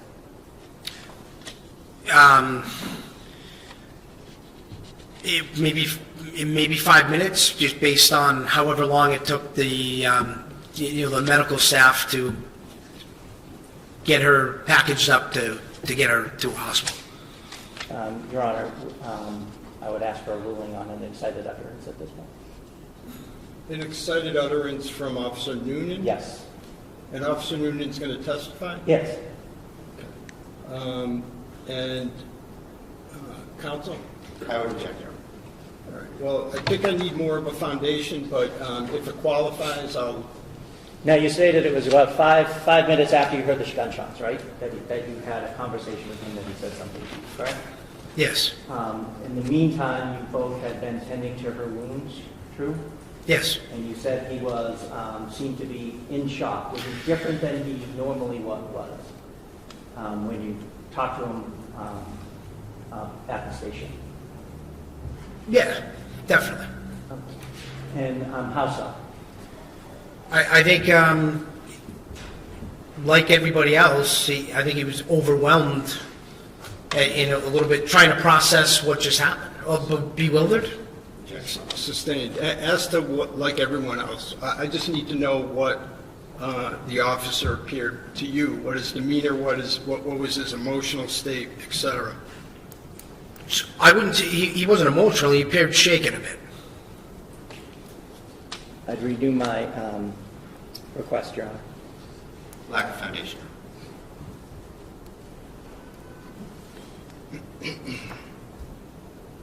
And this was 5 minutes after what? After the shooting, 5 minutes after, I'm sorry, this is to you. 5 minutes after the shooting.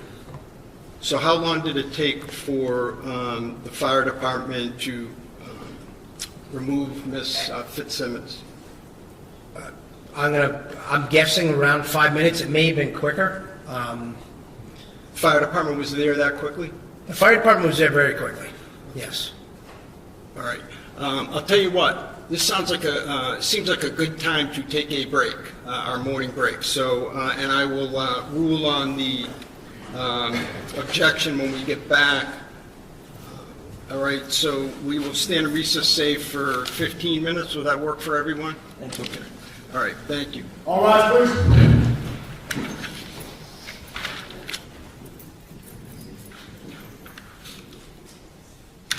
We'll stand in a 15-minute recess. Please exit quietly.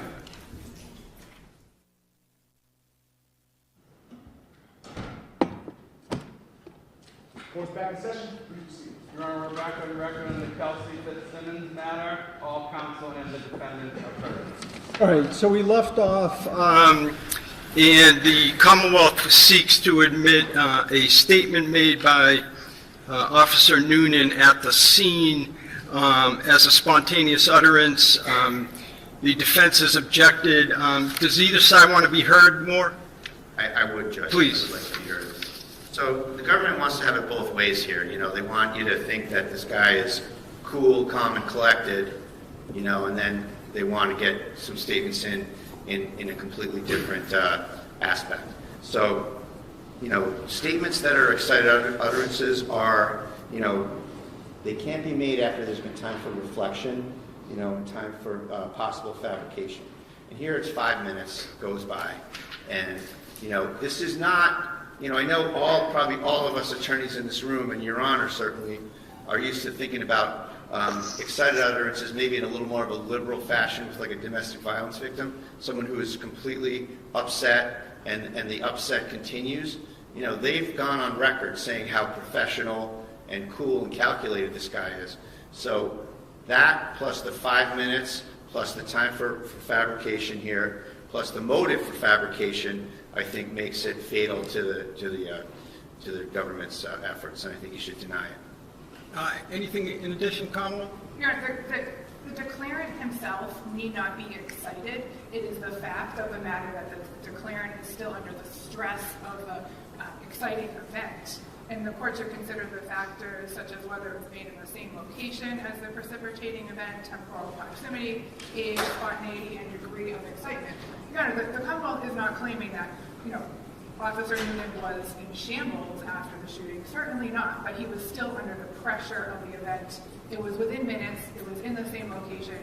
Officer Noonan is present. He's going to testify, available for cross-examination, no confrontation issues. So I would suggest that in the court's discretion, you allow the spontaneous utterance for whatever degree of value you see fit.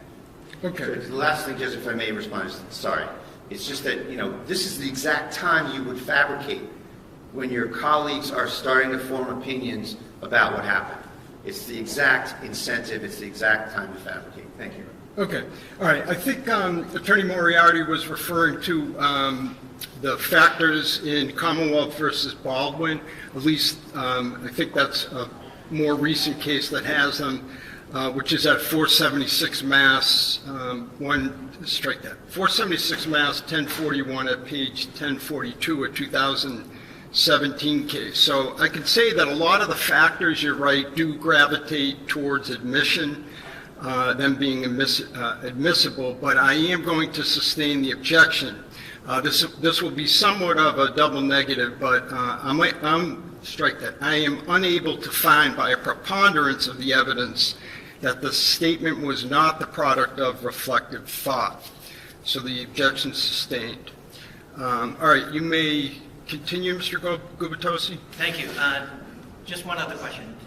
You were on scene at the time of the shooting, correct? Yes. Was your gun checked after the shooting before you left the scene? Yes. At this time, Your Honor, I would be playing exhibit number 73. Okay, which is what? A video compilation of surveillance outside of the house. Outside of the house? Well, outside of the house, including the basement. Okay. And this has been jointly admitted, right? Yes, Your Honor. Okay. Yes, you may play it. Is there sound too, or is it? No.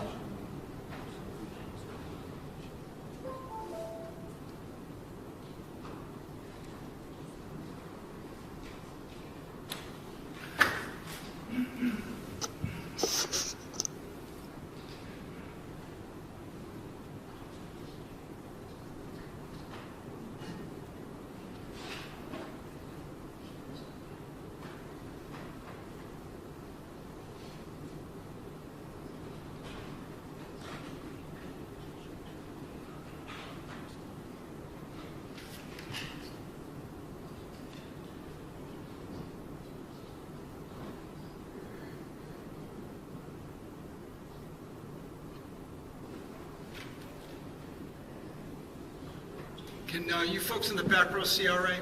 Yes, thank you. Oh, sorry. It just, we can see when it's on the screen.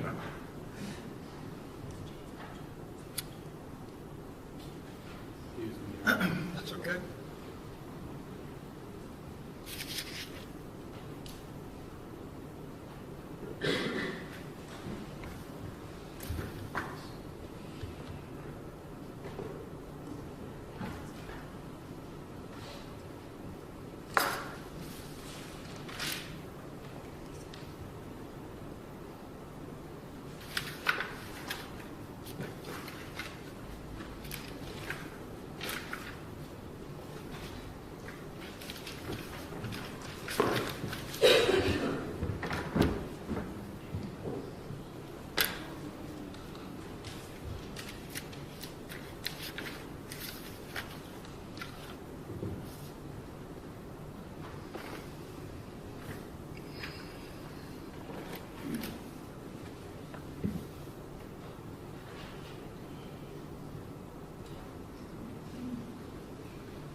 Well, Your Honor, I wasn't going to ask any questions of this witness during the video itself anyway, so I think I can end my questioning. I can play it after when we have it all set.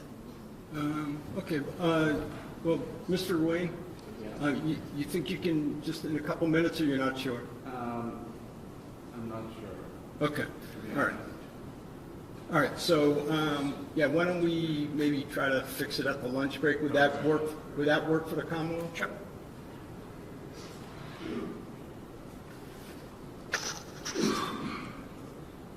All right, but if we're going to do that, Mr. Wayne, is that?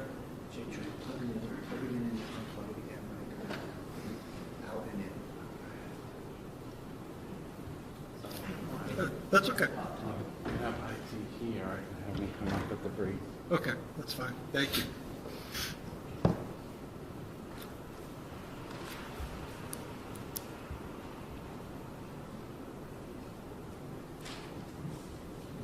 All right, so do you have questions? Do you have additional questions? No. Oh, I'm sorry. I thought that you had additional questions. No, that's what I said. I wasn't asking any additional questions, so I marked can, that. Okay. I can sit down. So I guess, Mr. Bradle. Yes. We started to watch Exhibit 73, it cut off. We're having some audio-visual difficulties, which is my signal for our IT folks that may be in the building to come on up and help us. But while I'm stalling doing that, are you okay with marching forward with your cross? I Without start, but it is my problem now, Judge, I guess, and I just would like it to work at some point. So to be clear, you want to use this video in your cross? Yes. All right, well, in fairness, if that's the case, then I should allow the Commonwealth an opportunity to play it. So, where's our IT folks? He's on his way up. Okay, excellent. Is it? My name is Khan. You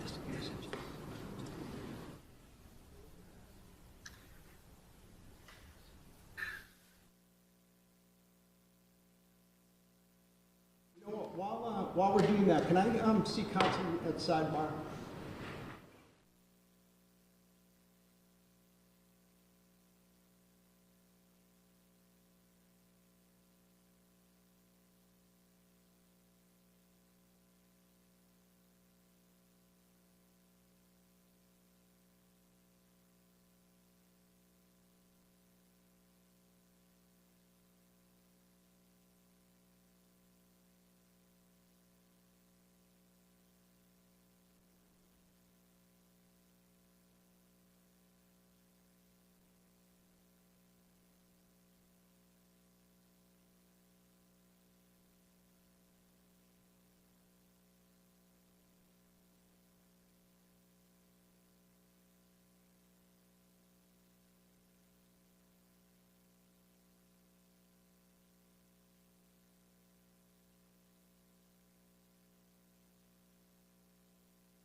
Folks, let me just make sure that I understand. Mr. Gubitosa, if this were to play to its conclusion, you would have no questions?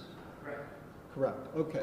So then, why don't we do this? Let's march forward with the cross. And obviously, Commonwealth can follow up on redirect, and maybe by then we'll get it working. All right? Unless you were going to start with that? I'm trying to be flexible, Judge, but I do want to set the stage with how Okay. Kelsey came home and how they came into the house. No, that's fine. You should be able to try your case.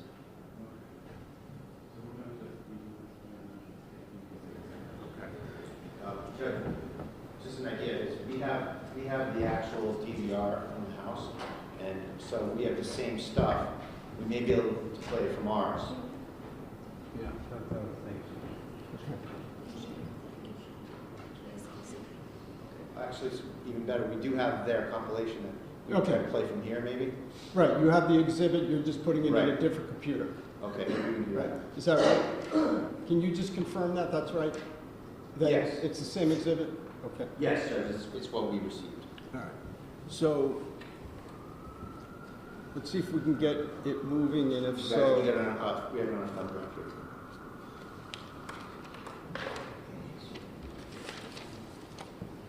Okay, it's working.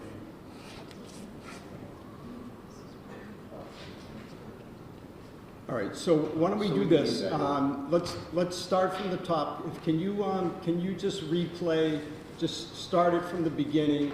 We're still going to consider this, that this is during the direct by the Commonwealth of the lieutenant, and this is Exhibit 73. And now, of course, it won't work because I've said too much.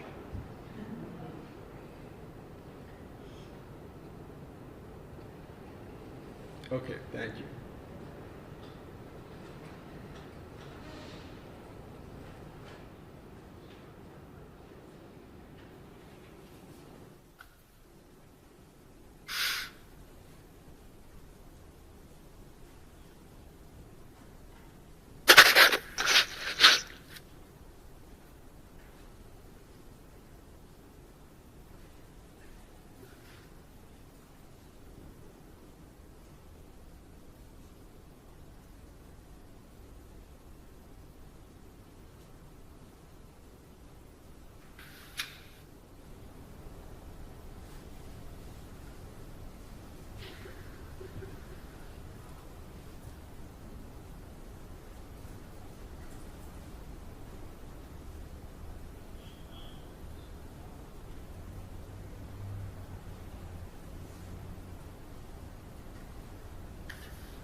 conclusion? Okay.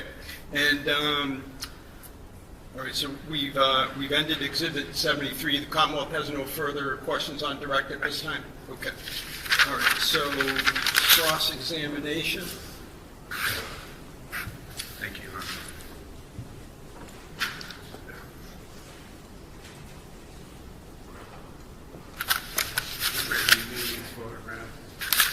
I'm sorry? Photographs. Do I need to? Oh, yes, photographs, thank you. Thanks.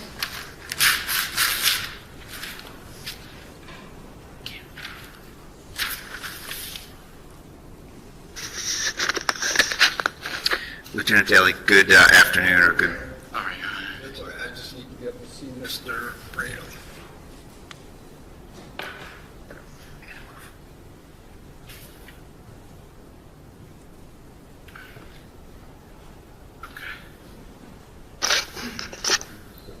All right, all set, Mr. Brado. sorry, did something just happen? Sorry, I was hoping to just. Oh, you're going to replay it. I'm sorry, that's why. I'm going to use it, I'm sorry, yeah. No, that's okay. All right, so. And that was I'm actually sorry, working pretty well. Mr. Wayne, then I shouldn't have moved. Sorry.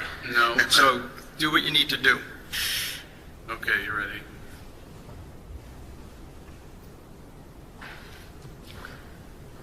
All right, may I inquire, Your Honor? Thank you. Yes. Good afternoon, sir. Good afternoon. So we've never spoken before, correct? Correct. And you did not write a report in this case? I did. And where is it? Who did you write it to?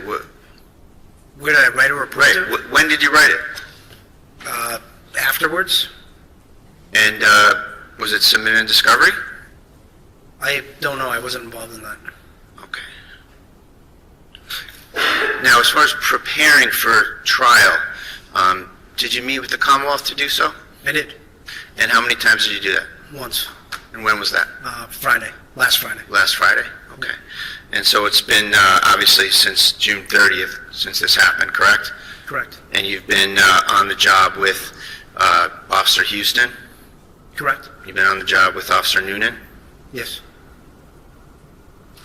Now, in terms of this incident, isn't it true that you spoke with Justin Alayan at the police department before going to Kelsey's house on June 30th? Yes. And was that in person? Yeah, in the lobby. And how many times did you speak with him altogether? In the lobby? Or Anywhere about this? If I had spoken to him at a work, like if he was on some type of a medical event, I mean about this incident, about the service of the restraining order. just in the lobby. So and once- then when I called him on the phone to come over to the house, I've never spoken to him other than All right, how did you get a hold of his phone number? because he gave it. I asked him for his phone number when we were in the lobby before I left, and I told him to wait in the lobby till I called him to come over. How did he come to be at the lobby of the police station? I don't know. Why I was would he- assume he drove, but I Well, don't you know. interacted with him, right? I did. Was he there to see you? I don't know if it was necessarily there to see me. He was there to bring in the restraining order and to work out the logistics of the essentially taking custody of the child. Okay.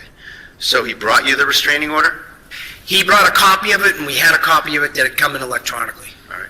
Did he show you a copy of his affidavit at all? He did. All right. And did you bring that to Ms. Fitzsimmons? No. So you had it with Mr. Alayan, but you didn't share it with Ms. Fitzsimmons when you served the order? I didn't share it with Ms. Fitzsimmons when I saw the order, no. Now, just so we have this right, Mr. Alayan went to probate and family court, filed a lawsuit, essentially, a restraining order, getting custody and making all sorts of allegations against Ms. Fitzsimmons, right? That was your understanding? Yes. And he was living in Stowe, Massachusetts with his parents at the time, correct? I don't know where he was living. Okay. Did you ask? No.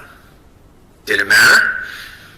Where he was living, I knew he wasn't living at the residence, because if he was living at the residence, it would have changed things, as in Ms. Fitzsimmons would have had to vacate the residence. There you go. The judge would have checked on that. So he's not living at Phillips Brooks Road, right? or he had someone else to stay. I didn't ask him. All right. And there's no provisions here where, in this order, where he's trying to get her kicked out of her own house, right? Correct. So he's an adversary to her. He's gotten an order from a court that says, I'm afraid of her, keep her away from me, right? That's what it says in essence, right? Correct. And you summoned him to the house where she was? To pick up the child, yes. So have you ever served an order where you brought the person who says they're afraid of the person to the person before? If there's going to be some type of a custody exchange, yes. Have you done that before? We have, yes. Not we, you. Yes. When? I don't recall, but I know it's happened. Okay. So, how long after you got to the house and you gave Kelsey the order, did you call Justin to come to the house? Would have been a matter of minutes. A matter of minutes. Yep. So, who did you go to the house with? Officer Newman. Not a trick question, obviously. Noonan and Houston, right? Yes. Okay. So, you have social workers on your staff, don't you? We do. No social worker. No. So, with respect to the situation, you knew this was a 4-month-old child, right? I did. DCF? No. So, you go to the... When you said DCF, are you asking? I'll ask a more detailed question, sorry, Your Honor. So, you didn't summon anyone from DCF to come and look at the situation or anything like that to... you didn't report to DCF about the situation? Which situation? The fact that you were going to a police officer's house, taking her 4-month-old baby, and giving it to a guy... The father? Yeah. No, I didn't call DCF, no. All right, aren't you a mandated reporter? I am. And you didn't report it? Report what? The fact that there was a dispute over the 4-year-old child and that there was a court order to take the child away? No, I didn't report it. Now, restraining orders, you're experienced with restraining orders, right? I am. Restraining orders have provisions for retrieving property, don't they? What do you mean by that? Restraining orders have a provision that says, and the judge can check the box, the judge can write things in it, as they often scrawl things in, right? Paragraph 10 says, you may pick up your personal belongings in the company of police or at a time agreed to by the plaintiff. That's just by the plaintiff, it says that, right? Yes. And so there's a provision where the plaintiff can allow it by agreeing to it. And this is a situation that's a little bit different, isn't it? The plaintiff is leaving, right? And the defendant is staying at the house. Yes. So the judge took no action in that area, did they? About whether or not Justin Elaine could go into that house. No. And so you took that upon yourself to let him in there? She was informed that we were calling him to come get the baby. She did not object to it. She didn't object to it? No. When was she informed? When I served her the order, when she was sitting on the couch. And you said what? I We're told going to her- let Justin come over and rummage around your basement? No, I didn't say that. What I told her was that Justin was granted custody of the child by the court or whatever, and that's what I said to her. And while we're on that topic, she didn't say, I want to pack a bag. You and your colleague officers told her, pack a bag for the baby, correct? No, we did not. She raised a she basically said the baby doesn't have anything. Well, you're the one planning this. Sorry. I did not hear that last. She basically said the baby didn't have any of their stuff, is what precipitated her going around the house to gather items. Thank you. So you're the one planning this out. It's your testimony that you weren't thinking about her needing to pack some things for the baby to take with you or with Justin Elaine? I don't understand the question. You're saying that you didn't tell her to pack anything for the baby. That wasn't part of your plan, in other words? No. The fact is not Noonan, not Houston, you told Kelsey Fitzsimmons, pack a bag for 2 weeks for your baby, didn't you? No. And so it's your testimony that you had no plan, no thought process about getting things for the baby. Is that right? I don't know that I didn't have a plan, but what precipitated her going around the house and grabbing items was her bringing it up to me. So you're saying that was a sort of a spontaneous thing that she took upon herself? Yeah. Okay. So you get in there, Kelsey has the baby. She's doing regular mom things, right? She's coming home, she's got the baby in her hands, she's got sweat clothes on, she's walking around the house. Yes. No signs of upset or trauma to the baby until you get there and tell her what's going on, right?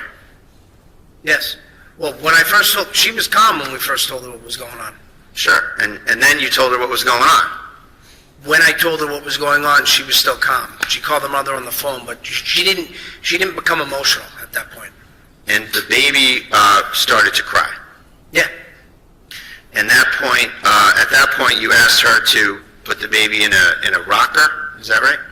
No, she put the baby in the rocker before she sat on the couch. At some point, Kelsey picked the baby back up because the baby was crying. Correct. And she was in the middle of feeding the baby, right? When you got there. Which I don't know that. So there was a bottle. I don't know what she was doing before I got there. Okay. There was a bottle with formula or whatever there. Yes. And she told you that she was feeding the baby and that she needed to keep feeding the baby, right? Actually, yes. Yes. Okay. And then she hands the baby to who? Officer Noonan. Okay. She handed the baby to Officer Noonan. Correct. Right? And she gave the bottle to Officer Noonan, and Officer Noonan fed her baby, correct? I believe so, yes. So her state of mind towards Officer Noonan, 5 minutes before the shooting, or 10 minutes, or whatever it is that you're someone that can feed my baby. You're someone that can take my baby, right? Objection. It's somewhat argumentative, overruled. She did that, right? She did what? What I just said. Can you ask the question again? She gave Noonan her baby. Oh, And yes. she gave him the bottle and he fed her, right? Yes. And nobody forced her to do that. She made a decision to do that on her own, right? Yes. Now, you said that Kelsey had started in 2025? That's what I have in my notes. That's not no, right, it was is it? before. I believe it was 24. Okay, well, it's 23, Okay. is it not? I'm not positive of the date. It's been a few years. All right. It's fair to say that you hired her, right? I did. You trained her for 6 months you were her DI for 6 months, right? Drill instructor? Yes. She was the treasurer of the police academy when she was there, right? She was. She came on the job and she worked under you on many shifts, right?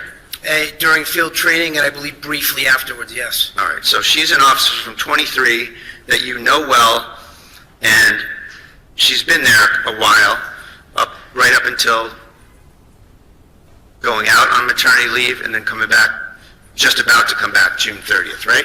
Correct. And as of June 30th, she was slated to go back on the schedule for July 4th, right? To go back on patrol, yes. Yes.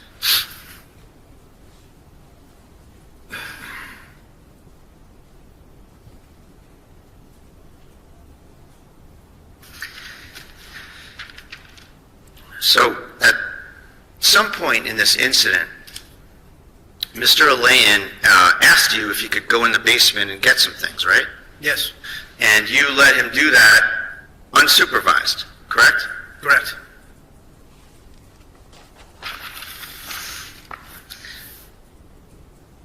Isn't it required that an officer accompany the person with the consent of the homeowner?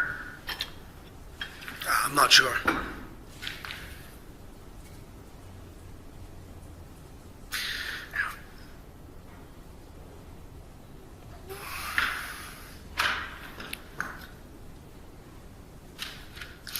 Now, at some point, Kelsey's mother comes in, correct?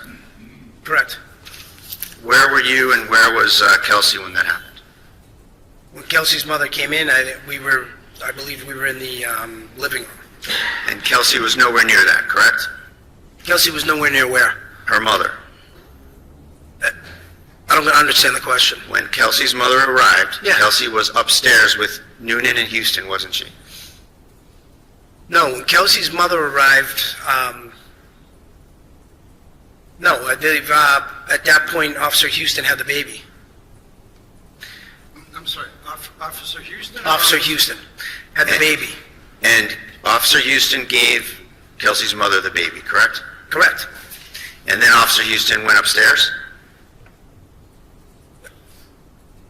I'm not positive. So at some point, you're downstairs, Houston and Noonan are upstairs with Kelsey, correct? Correct, yes. All right. Where was Mom at that time? She was in the living room With who? with the baby. And where were you? In the living room. So you're with her? Yes. Okay.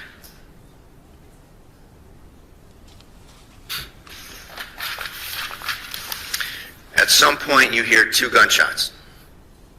Yes. And at that time, Houston is downstairs with you. He's joined you downstairs. When the gunshots happen, he's downstairs, but he's not joined with me. He's around in like the kitchen right at the top of the staircase, So according to him. Houston is downstairs and not upstairs with Noonan and Kelsey, correct? Correct. You hear 2 gunshots. Is it fair to say these gunshots were in quick succession? Yes.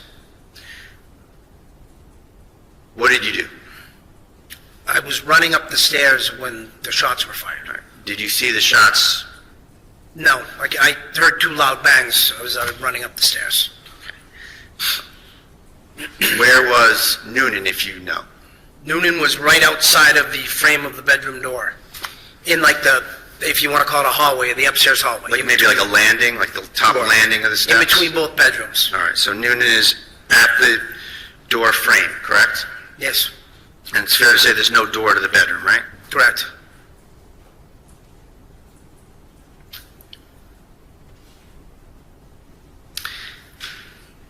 When you get up the stairs and look into the room, what's the first thing you see?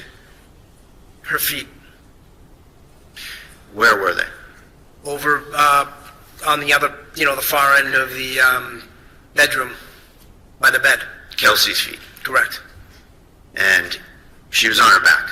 Yes, She had a gunshot wound to the lower chest. yes.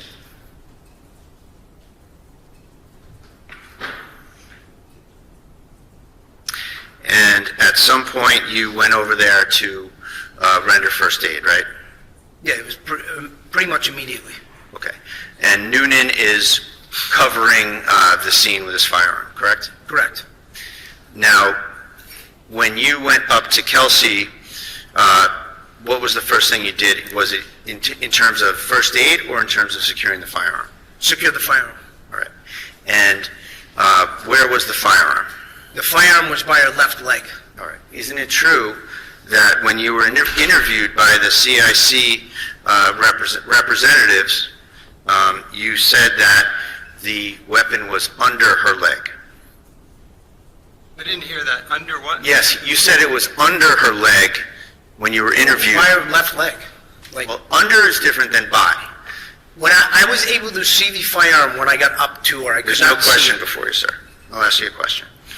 So, today you're saying that it was by her leg, correct? Yes, And we agree that when you were interviewed by the CIC months and months ago, you said that the firearm was under her leg, correct? I'd have to look at the exact statement, but Sure. May I approach you? Yes. Page 21.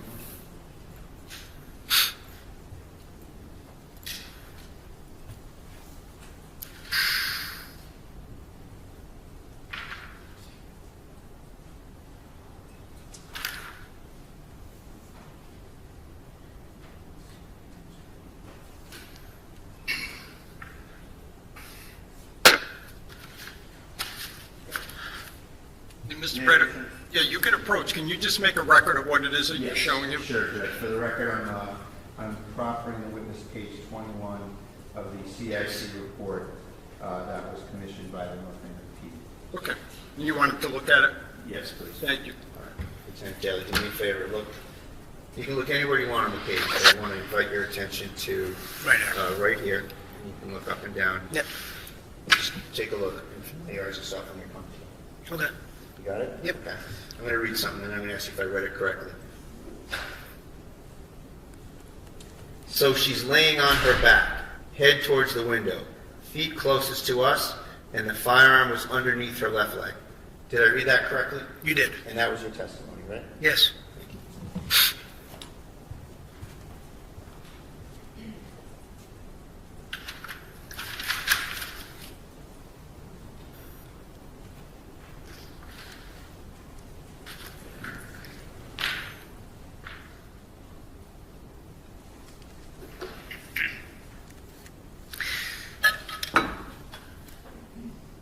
Why did you roll her over?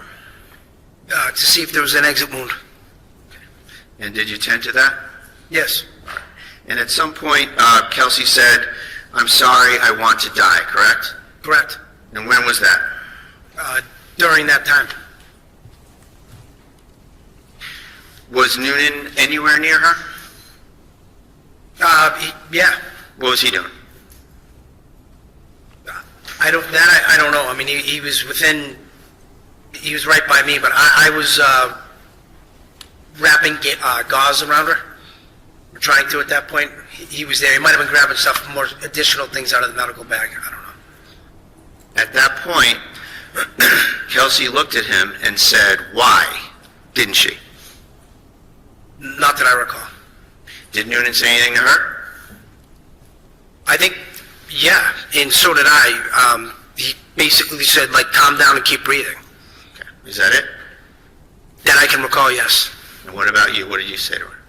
The same thing. Now, you were asked if you had your gun checked as a result of this incident. What? I don't mean to put you on the spot. And you can go find it. But do you know your gun serial number? No, I don't. Okay.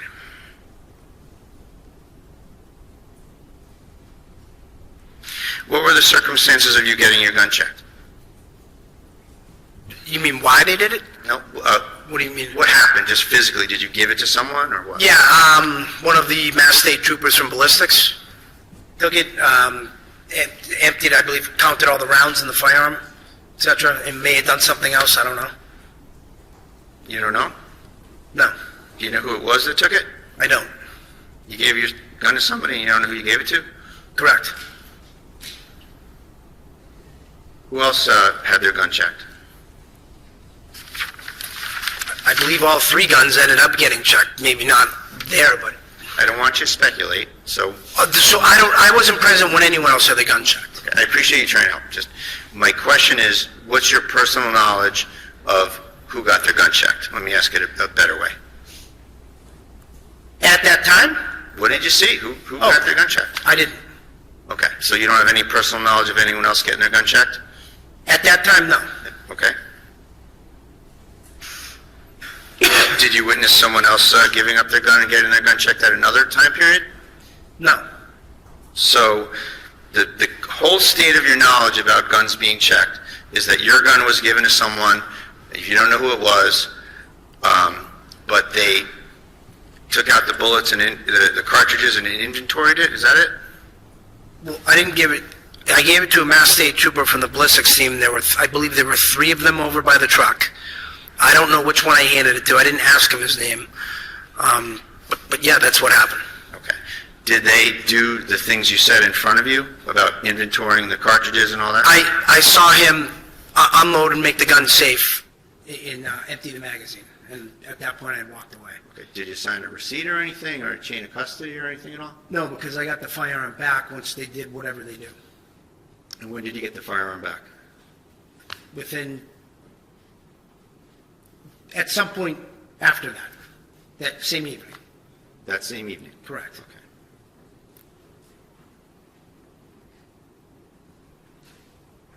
Yeah, sorry if I asked you this. You don't have any personal knowledge of the circumstances of anybody else's guns being given up and checked? I never witnessed any of the other people's guns getting checked. I know that Tim Houston had already left, and they were trying to had already left the scene at that point, so they were trying to make,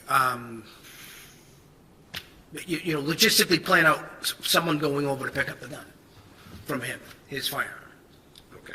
So I knew that it got checked, I just don't know exactly when. You assume it got checked based on the circumstances. How about that? We Fair agree on enough. that? Okay.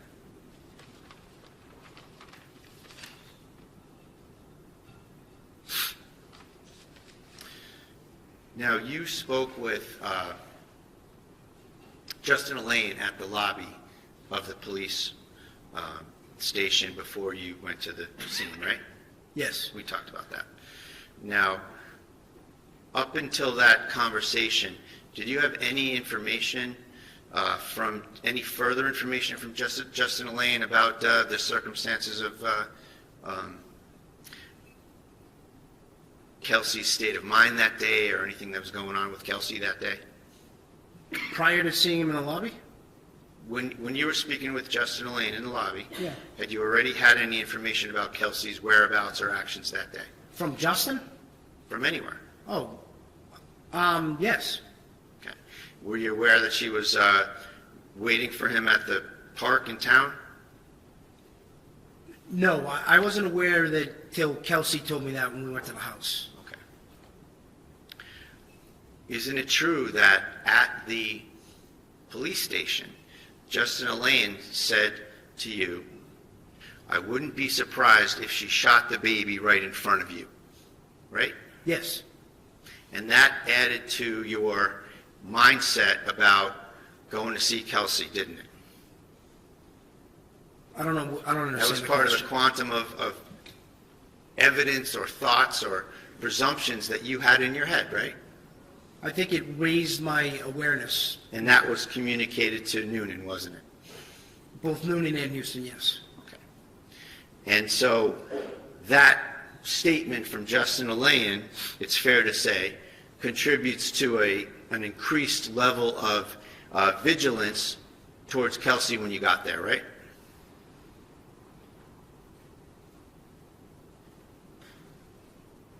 No, I would think, It's your testimony that that's not a factor in your mind? no, Is it's that a correct? fact, it's a factor in my mind, but I think from a tactical perspective, I think everyone was, actually, yes. Did you- Everybody was probably more on point than normal. Did you consider Justin Elaine's motive for saying such a thing, or credibility or lack of credibility of him saying such a thing? Overruled, just yes or no? Did I consider, I'm sorry, can you Did you ask me that? consider the source? How about that? No.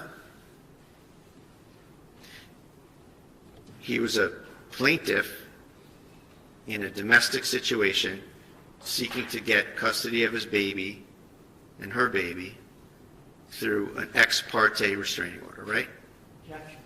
Sustained. Well, he was adverse to Kelsey Fitzsimmons, wasn't he? Yes. Sustained. I'll strike it. Sure.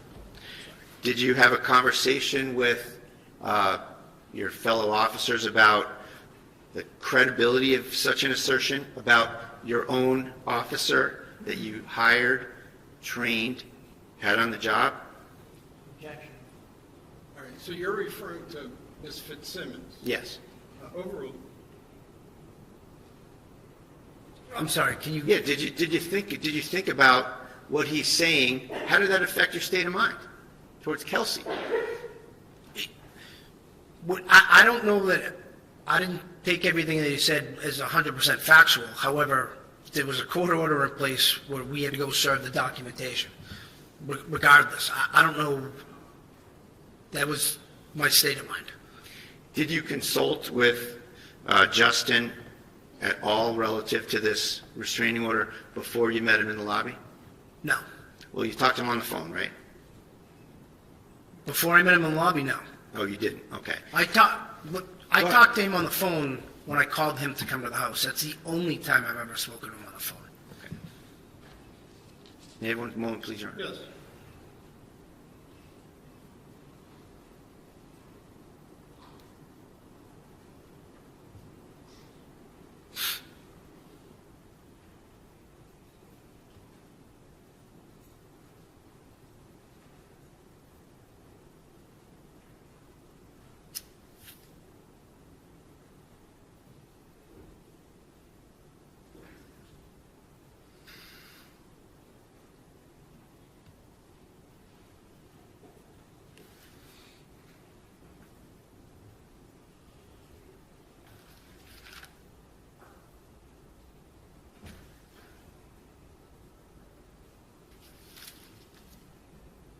So Lieutenant Daly, after this shooting and a crime scene is established, it's fair to say that you had some other officers come to the scene, correct?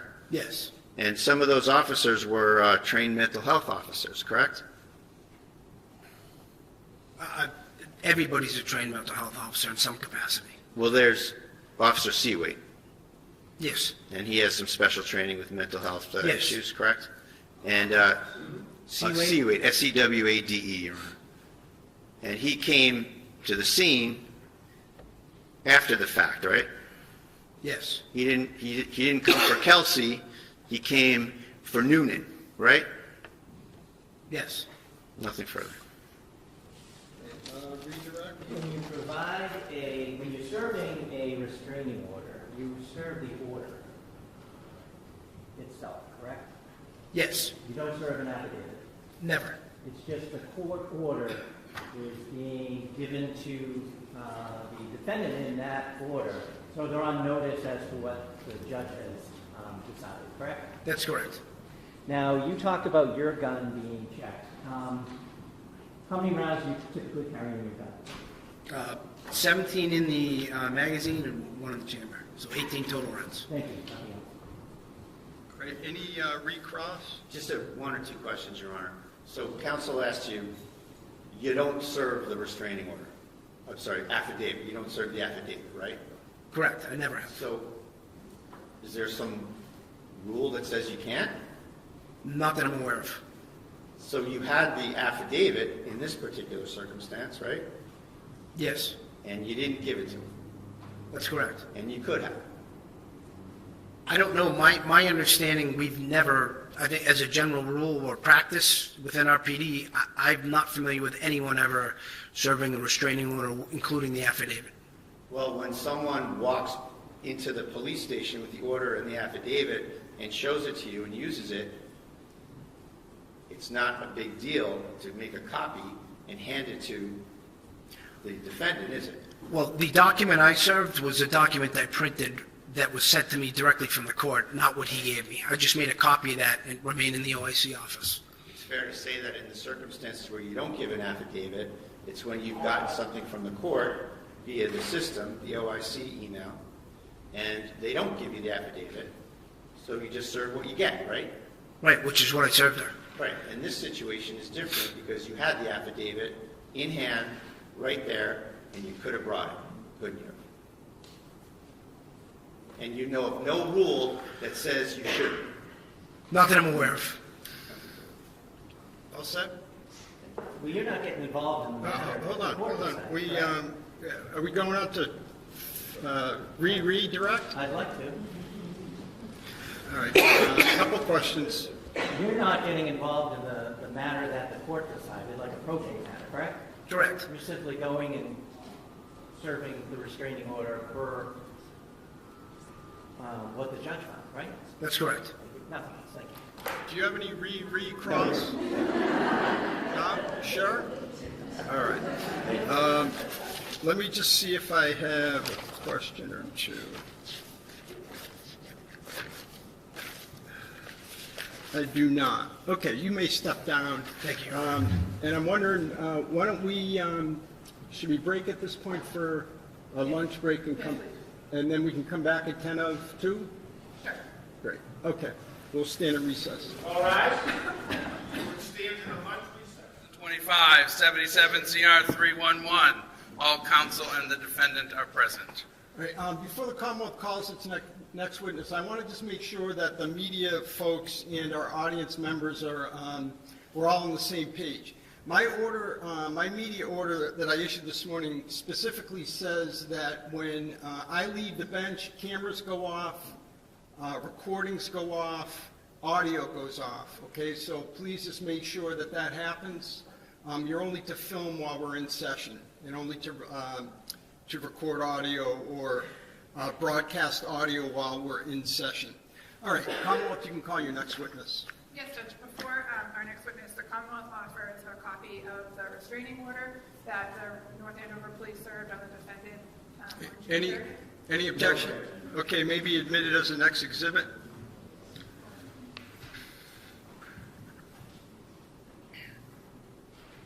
Exhibit 74, so marked. And Courtney Elaine, please. Okay. Yeah, that's right. Yeah, I'll look at it.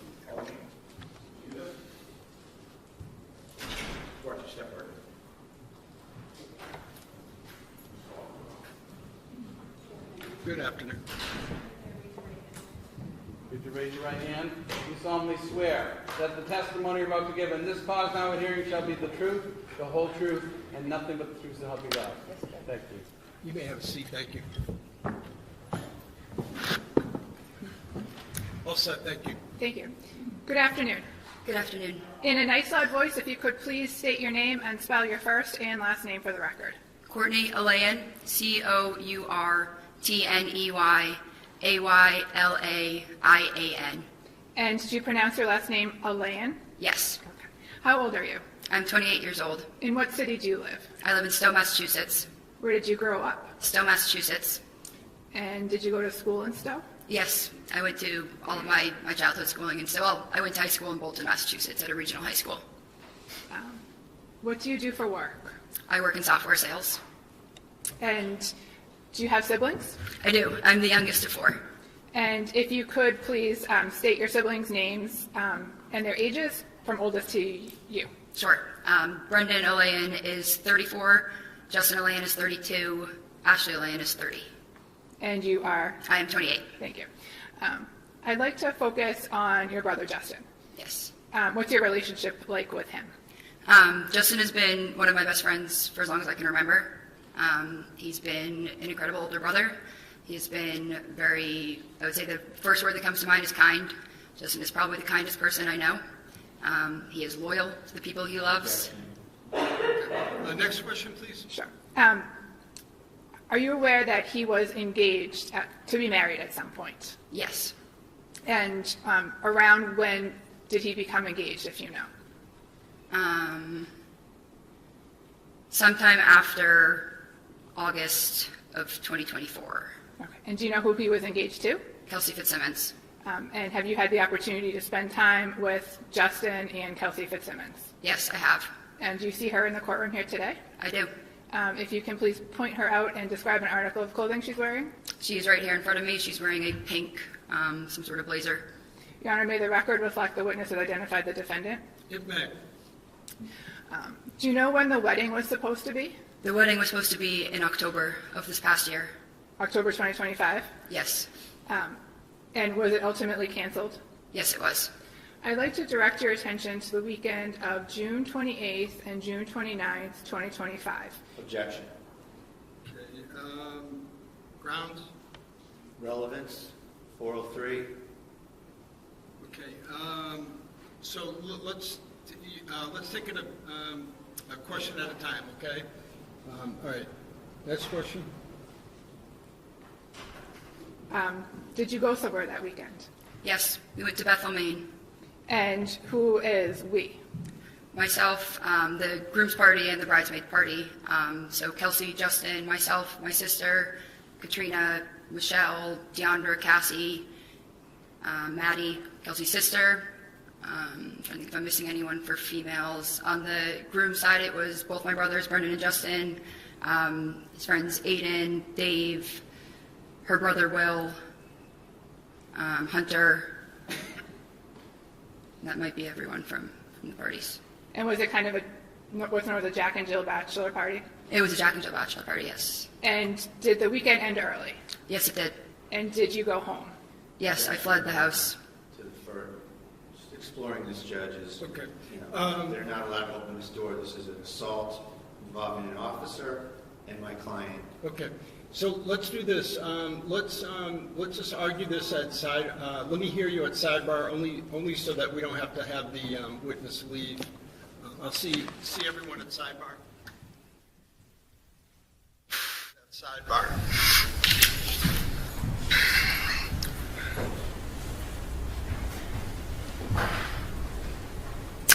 Mayor, Yes, please. is it true that you drove home to Stowe on Sunday of that weekend? Yes, if that is the... Sorry, I'm trying to think of the days. Yes. I stayed at a hotel the night before. And then ultimately on Sunday, you went to your house in Stowe? Correct. And did you have without telling me what the conversation was about, did you have a conversation with Justin on that Sunday? Yes. And then did you again have a conversation with Justin the next day, which was Monday, June 30th? Yes. And as a result of that conversation, did you go somewhere? Absolutely. Where did you go? We drove to his friend Hunter's house. And who is Hunter? Hunter is Justin's friend who he knew through the fire academy. And where does Hunter live? Hunter is in, I believe it is still in North Andover, where he lives. And is that where you drove on June 30th? Correct. And who did you drive with? I drove my car alone. I met Justin there after he called me. And did you, was anybody else at Hunter's house that day? Yes. It was Hunter, myself, and two of her friends, two of Kelsey's friends, Michelle and Katrina, who were very concerned. Okay. Without talking about what was said, did you and Justin at some point go somewhere alone? Yes. Where did you go? We went to, I'm not sure which courthouse it was. We went to a courthouse. And what was the purpose of you and him going to the courthouse? To file, so he could file for an emergency restraining order in custody. And get custody of? Of Caden. And who's Caden? Caden is Justin's son. And how old was he at the time? He was right around 4 months, I believe, at the time.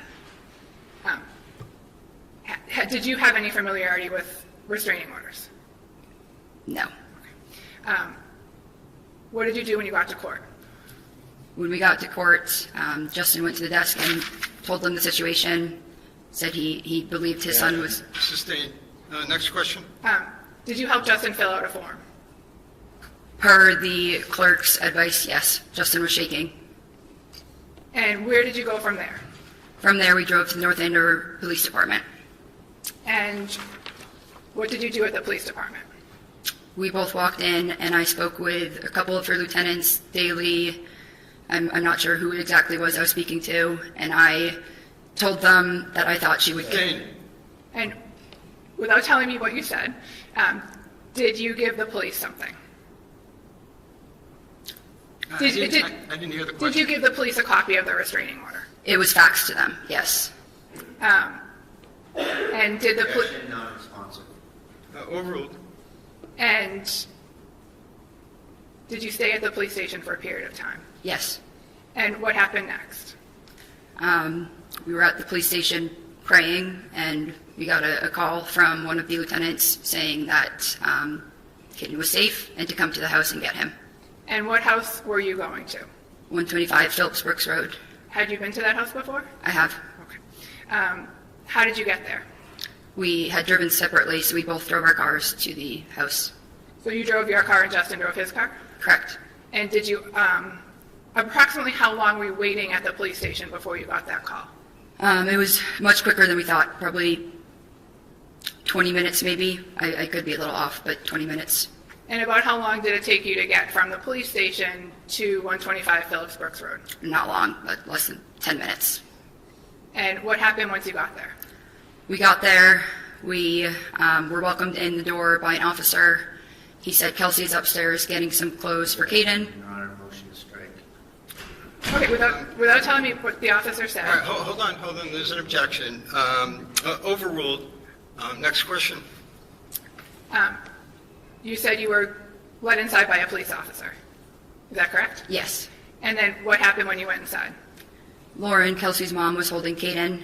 She was angry. She said to Justin, Kelsey is fine. Objection. Justin's...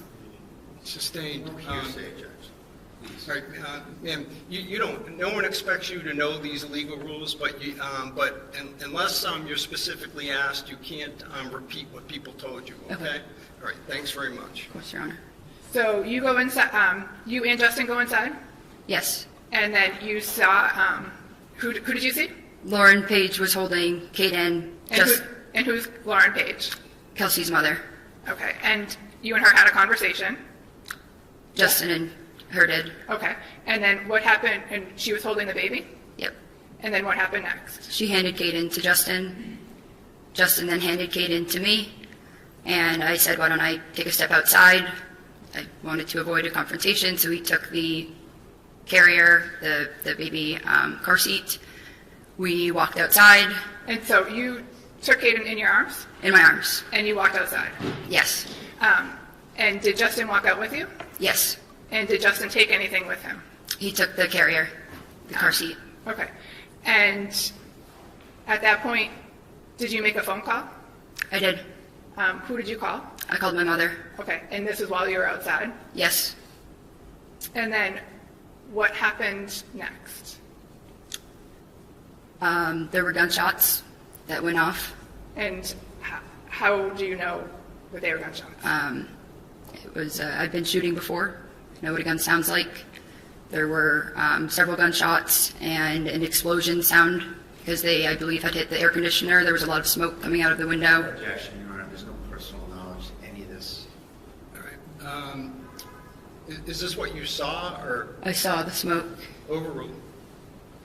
And where were you standing when you heard the gunshots? I was near the side where the school parking lot is. I was next to our cars in the yard And on the property. approximately how many you said gunshots, plural, how many did you hear? There were at least 2. And then after you looked back at the house and you saw the smoke? I was right in front of the house, yes. And what did you do next? I knew I needed to run.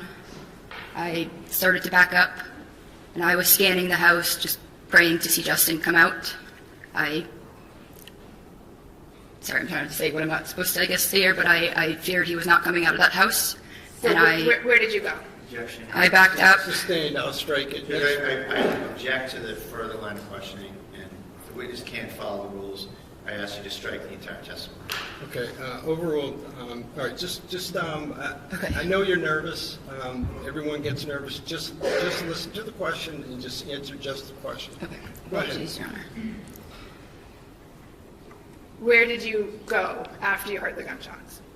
I ran, put my arms around Kaden, and I ran through the school parking lot and was looking for somewhere to hide. And I cut into a neighborhood and looked back and didn't see anyone, so I cut behind a house and hid behind trees. And I waited. And sometime shortly thereafter, did Justin come and pick you up? Yes. May I have a moment, Your Honor? Yes.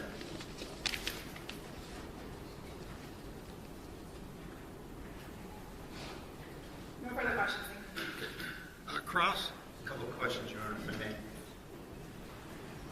Ma'am, you said you were let into the property? Yes. Who let you in? One of the officers. And how did that go? In what sense? Did you ring the bell? Did Justin ring the bell? Did you knock on the door? Did he break the door in? What happened?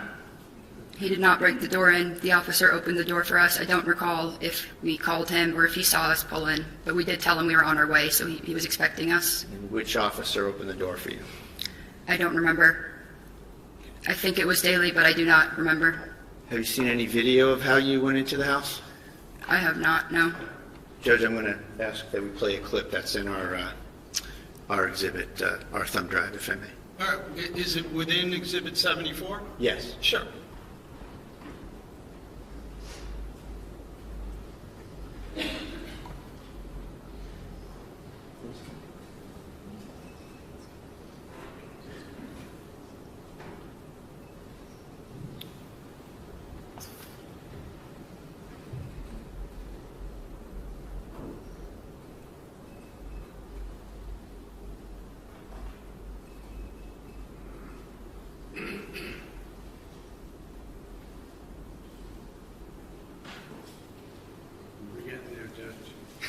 Don't worry about it, take your time.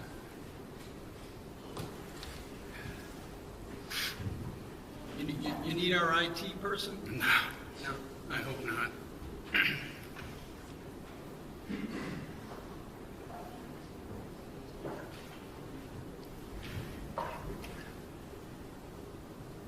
This isn't.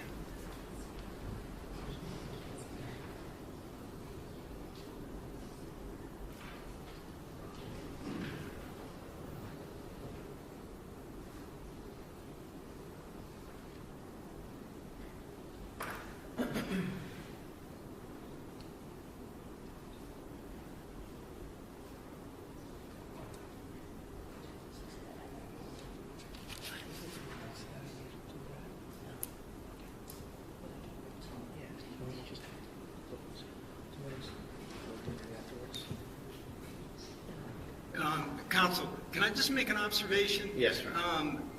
I don't want to interfere. This format that is on the screen is different than what was on exhibit. Yes, Hold on, please let me finish. Sorry. Is different than what was on exhibit 74. I just want to make sure, however you do it, that ultimately I have what you're playing. Sure. Okay, so if it's just a different format and it's already on 74, no problem.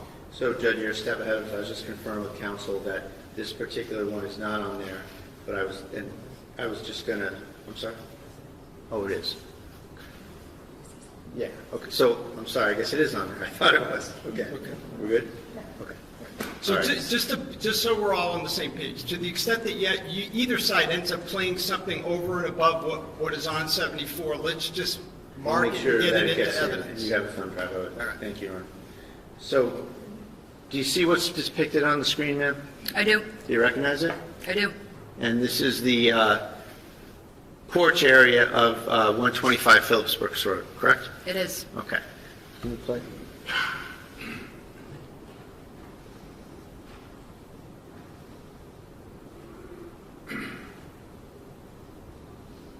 So where's the officer that let you in? He was right behind that door. I do not recall the exact scenario. He was right at that door. So you walked in without anyone letting you in her house, didn't you? I don't know that I could say that because the officer was right Did you see behind it. anybody on there letting you in? I can't see the other side of the door. So you're already in the house by that time. You walked in the house all by yourself, didn't you? With your brother? So when I've gone to their house before, I typically go in that doorway and then knock at that door there. You walked right in, didn't you? I don't know. There was an officer Well, you right saw behind What did it. you see in the video? I walked in. I'm not sure if an officer was right behind it opening that too. Because I know he was at the door. And I'll offer that, it's not in, but I believe it's in the front drive. I'm sorry, I'm confused. Say that again? I believe that clip is in the thumb drive, but if you find out it's not, I would offer it to him. Okay. It is. Okay, all right, thank you. Is there any redirect? No, thank you. Okay, all right, thank you very much. You may step down. And Commonwealth, you can call your next witness. Elaine?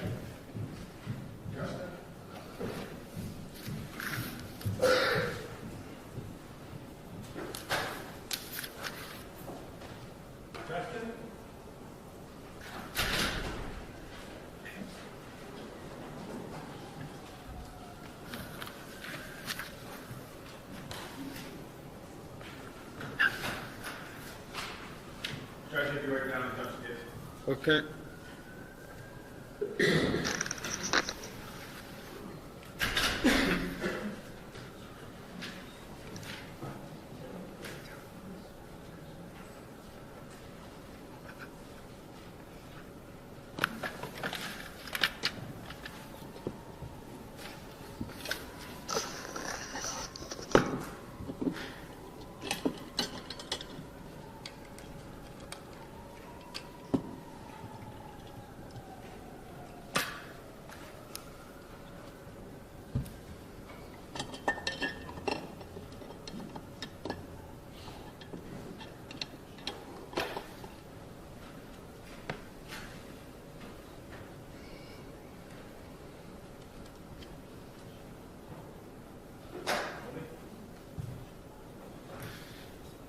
Right this way. Watch your step.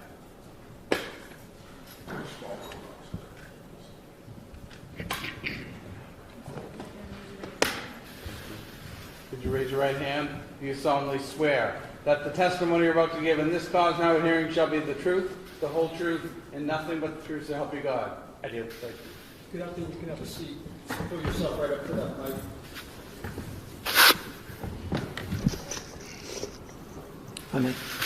mic. Sir, in a loud, clear voice, can you please introduce yourself? Spell your first name and your last name. My name is Justin Alayan, Justin, last name Aylaian. And how old are you, sir? I'm 32, And what town do you live in? still Massachusetts. Did you grow up there? I did, yes. Okay. And what schools did you go to there? I went to Neshoba Regional for high school. That's a tri-town, so it's still Bolton and Lancaster.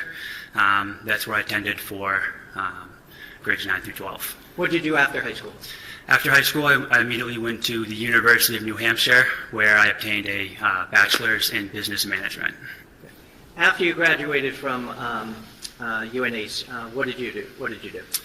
After UNH, I did a cross-country road trip where I traveled the southwest U.S., and I got a job as a wilderness instructor at a therapy camp in southern Utah. And what do you mean by a therapy camp? I worked as a lead counselor for some youth between the ages of roughly 15 to 18, and there were some early adults as well that were above 18. And they came to this camp for a variety of different problems, whether it was drug issues, whether it was anger issues, whether they had problems at home. They would come to this camp and we would help build confidence. We would give them coping mechanisms. We would do that in a wilderness setting. We would teach them primitive living skills. And we would assist them in their transition, going back to their families or whatever they had after. At some point, did you make your way back east? I did, yes. I was out there for roughly 8 months, and I shortly came back after. Okay. What did you do when you came back? When I came back, shortly thereafter, in the fall of 2017, I enlisted in the United States Army. Okay. Did you go to boot camp? I did, yes. I attended boot camp in Fort Benning, Georgia. I enlisted as an infantry. So I attended boot camp in Fort Benning, Georgia. Immediately after boot camp and advanced infantry training, I went to airborne school, which was also at Fort Benning. Right after I graduated from airborne school, I was moved to Fort Bragg, North Carolina, and that's where I spent the rest of my tenure in the Army. Okay. How long was that? Altogether, I attempted to try to become a Green Beret, where I went to try to go for Special Forces. I went to, it's called SOPC, which is Special Operations Prep Course, prior to selection. And during that training, I was severely injured. I ended up hurting some ligaments and tendons and needed reconstructive surgery on my tendons. So I ended up shortly getting out of the military after that with an honorable discharge in the, I believe, winter of 2019. So then, did you come back up here? I did, yes. I returned back to Massachusetts shortly thereafter. After that, I worked several different jobs. I ended up at Fidelity for a while. I worked in their 401k department. And then shortly thereafter, I started going through civil service and applying to jobs to become a firefighter. Okay. Did you eventually get one? I did, yes. I got on at North Andover Fire Department in August of 2021. It was at that point I also went back to for my fire science degree at Anna Maria College, which was obtained roughly a year and a half ago. I got my bachelor's degree in fire science. So what is your role in the North Andover Fire Department? I'm a firefighter EMT with the North Andover Fire Department. My job is to protect life and property. When you say an EMT, do you work as a firefighter full-time or an EMT, or how does it work there? With the rotation that we have, the newest 24 members in the fire department, they're in charge of running the ambulance. So on my shift, what we do is we work 2 weeks on the ambulance, and then that third week rotating off, we either go on the engine or the ladder truck. Do you know a person by the name of Kelsey Fitzsimmons? I do, yes. How and when did you first meet her? It was September of 2023. She had reached out to me on Facebook. She had seen a picture of me posted on the North Andover Fire Department page. She was recently going to be getting hired as a North Andover police officer. and she reached out to me on Facebook. Fair to say you developed a relationship with her? We did very quickly, yes. Okay. At some point, did it become more than casual? Yep, it became more than casual very quickly. Both of us developed feelings very quickly, and that developed into a relationship very quickly as well. And it was about roughly 6 months after that we had initially met that that Kelsey and I had moved in together. And where did you move in? She had owned a home at 125 Phillips Brooks in North Andover. My lease had ended that May of 2024, and at that point we decided that we were going to live together, and I wasn't going to renew my current lease that I had. And I'm sorry, remind me, were you on the fire department? You were on the fire department. I was, yes. Were you living in North Andover at the time? I was living in North Andover, yes. At some point, you guys were living together. You had a baby? That is correct. Okay. And when was a boy or a girl? Boy. Okay. How old now? He is 13 months old. Okay. And what's his date of birth? 2/16/2025. So he was born while you were living together at 125 Phillips Brook? Yes. At some point, and I'm going to turn your attention to the weekend of July 28th, 29th, going into Monday the 30th, okay? Okay. Did your relationship become strained in any way? Just yes or no? Yes. Okay. And as a result of that, did you decide to do something on June 30th, that Monday? Yes, I ended up obtaining a restraining order. Okay. Now I'm going to just step back for a second, and we're going to talk about that day in particular, okay? Okay. At some point, were you communicating with the defendant at all? Yes. How so? It started in the morning. It was both texts and phone calls that we were going back and forth with each other. I had requested to see my son. I wanted to make sure that he was okay. She had sent many disturbing messages back and forth to me. Motion to strike. Sustained.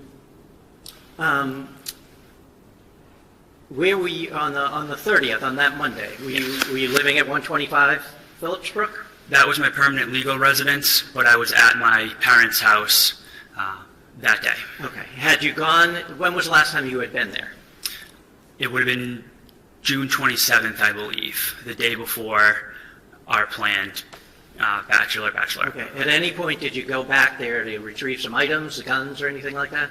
Yes, the day prior, I had gone to obtain. I knew that I needed to pick up my firearms. I had feared for my son, and I thought that his life was in danger and grave risk. Objection. Sustained. And I object to any further questioning on this relative on plurality grounds and on relevance grounds to whether Ms. Fitzsimmons assaulted a policeman in a bedroom where it was just the two of them. Okay. I'm just going to take the objections one at a time. That objection sustained, I will strike. You owned firearms. Yes, sir. How many? Roughly 9. Okay. And where were they kept in the home? They were kept upstairs in the closet. There was a large rifle safe. Several of them were kept in there, and then I had one firearm that I would keep in our bedroom that was in a green chest directly. If you were to walk into the bedroom, it was on the left side in the green chest, directly next to the door frame, locked up in my green safe. Okay, so if you walk into your home through the door, Yes. the front door, the stairs to upstairs, fair to say, are almost right in front of you? Correct. Okay. Now, as you walk up the stairs, there are 2 rooms at the top. And Yes. There's a landing and 2 rooms at the top, correct? Yes. The safe that you had described, the green safe, which way would you go to get to the green safe? You would take a right into the bedroom, and then the first foot that you would step into the bedroom, it was directly on your left, on the ground. That was a bad question. What color is the safe, the rifle safe? The rifle safe was black. Black. Okay. I want to talk about that first. I apologize. Now, where was that? If you were to go up the stairs and you were on the landing, you would take a left. You would go into that room right there, and then it was in that closet directly on the left side of the room. Okay. And it's a rifle safe, meaning it has a lock? Yes. What kind of lock? I believe it was a keypad lock. Do you know if the defendant had any firearms? Yes. How many? I couldn't be exact. She just got her license to carry returned to her. I don't know the exact number of firearms that were returned to her. Okay, what kind were they? Several handguns. Handguns? Okay. When you went on the 29th to retrieve your handguns, where did you go? I went directly upstairs and I went into that gun safe, the rifle safe that was on the left side of the landing, and I retrieved my firearms from there first. Okay. And then you talked about a green safe. Yes. We're going to talk about that. You walk up the stairs, the landing is there, you go to the right, which is the bedroom, correct? Correct. The other room, is that the one with the crib in it? Correct. Okay. Now, if you go right to your left, you had described on the floor, correct? Yes. Okay. You had one gun in there? Yes. Did you see any other guns in there when you opened that? No, I did not. So are we now talking about the green safe? Yes. Okay. If I may have a second. Sure.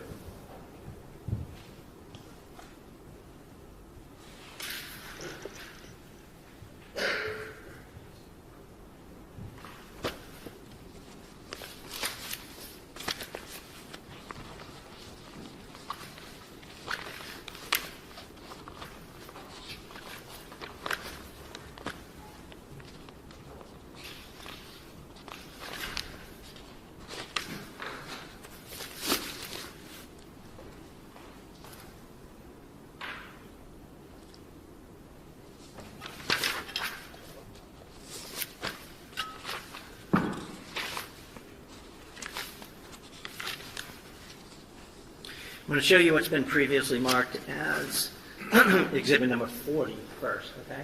Okay. You see that screen? I do, yes. Recognize what that is.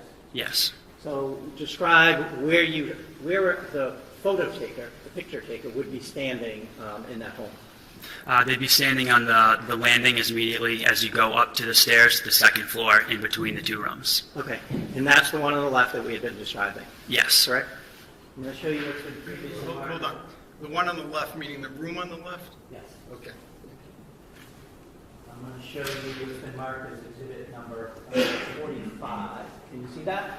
Yes. Do you recognize what that is? I do, yes. What is it? That is the nursery. That's the closet with my clothes in it, and behind my clothes is the black rifle safe. Okay. And that is, when you're standing on the landing, that is the room to the left, and the closet in that room is where the rifle safe is? Correct.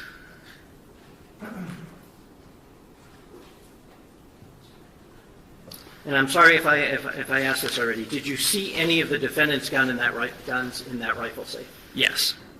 How many do you remember? I don't remember exactly. I believe there was two, but I don't remember the exact amount.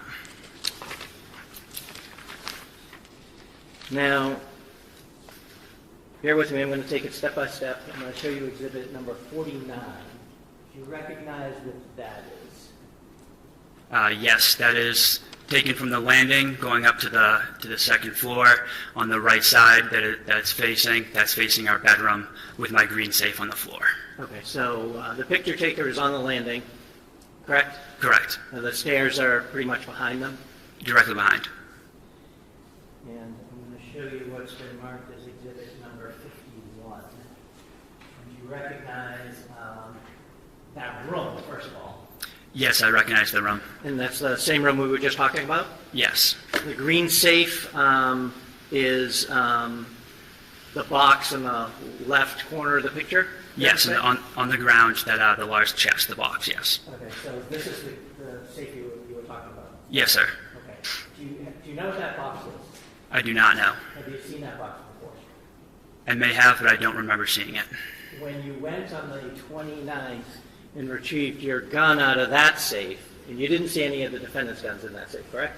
I don't believe so, sir. do you remember that box being on top? That box was not there, sir. Now, I'm going to turn your attention, now that we're on the 29th, I'm going to turn your attention to the 30th. You had stated that you had been calling and texting the defendant throughout that day, correct? Yes. Were there any plans attempted to be made by anyone? She had made several attempts to try to get me to meet her at the Common. via text message. She had reached out and said, "Can we meet the Common at 2 p.m.?" My initial response back to that was, "For what?" She then again tried to get me to reason with me to meet me at the Common again. And at that point I said I had no gas, there was no way for me to get there. And she tried to meet up at several points, and I told her that I was not comfortable. I did not feel comfortable being alone with you. I wanted to make sure my son was okay, and I feared that his life was in danger. Abstain. Next question. Right, non-responsive question. Yes, I will. Where were you when the texting back and forth was happening? I believe I was at my parents' house in Stowe. Okay. At some point, did you make your way to North Andover? I did, yes. Why? I felt that my son's life was in grave danger and that imminent harm may come to him in the hands of Kelsey. Okay. So as a result of that... Hold on, there's an objection. Overruled just as the state of mind, not the truth. So where did you go? I went to my friend Hunter Hassam's house. He was renting an apartment in North Andover at the time.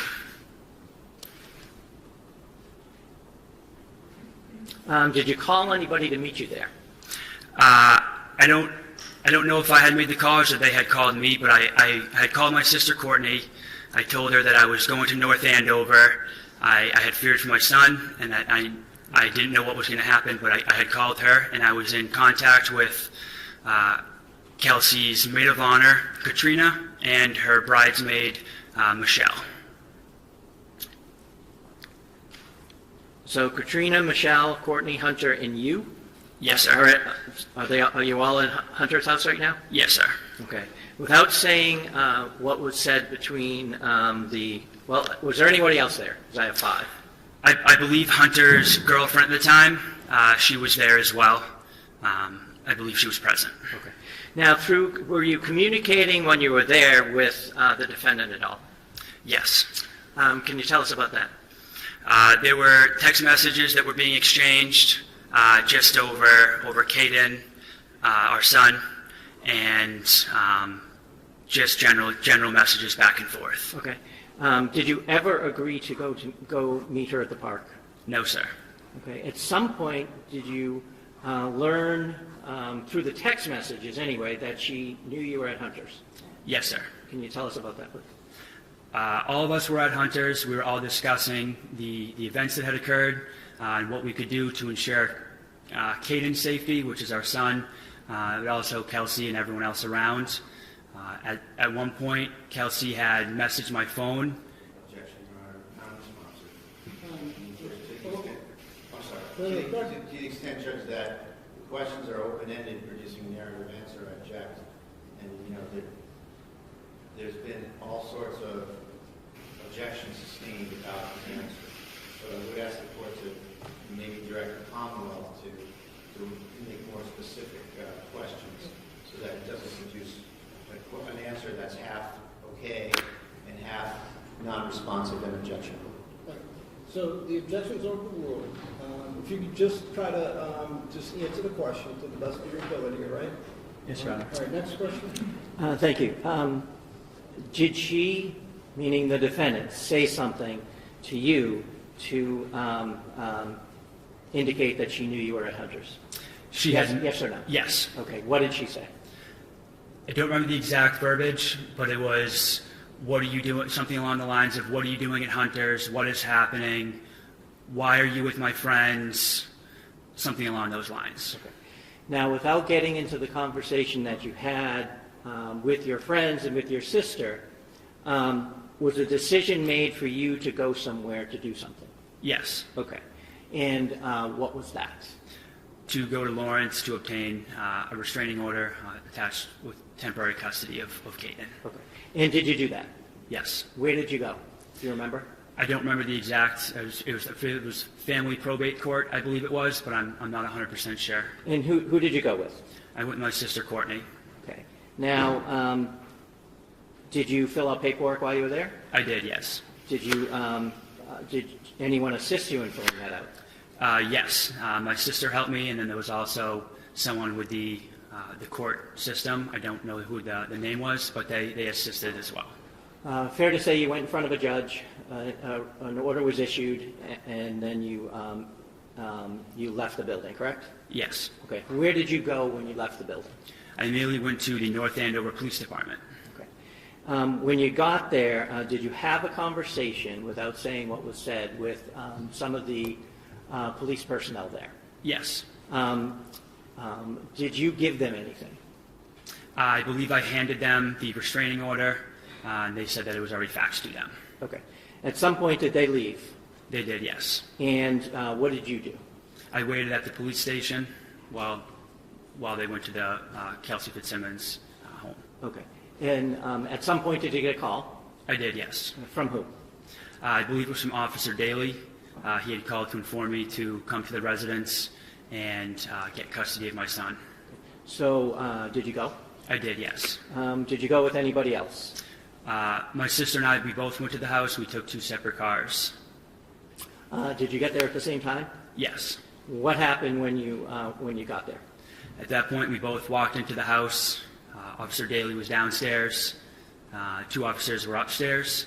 And Kelsey's mother was holding the baby in the living room. At that point, I obtained Caden from her mother. And then we initially started to put him in a car seat. And then once he started crying, we figured it might be best, my sister and I, to get him ready for transport, to bring him back to Stowe outside. Okay, so who carried Caden out? My sister, Courtney, did. And what did you do?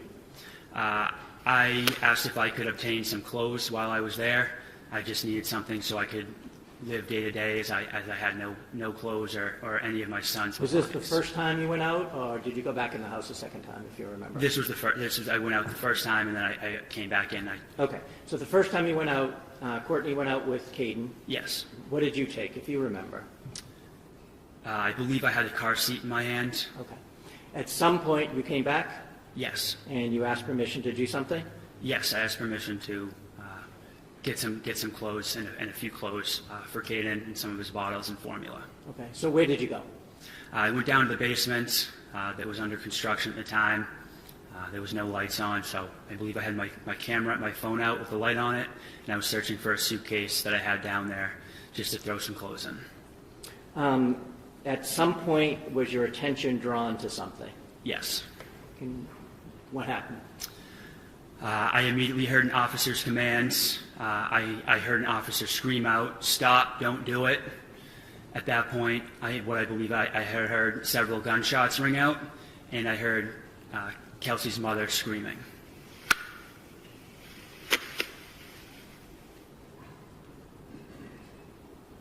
What did you do then? At that point, I immediately ran through the garage, which was connected just to the basement.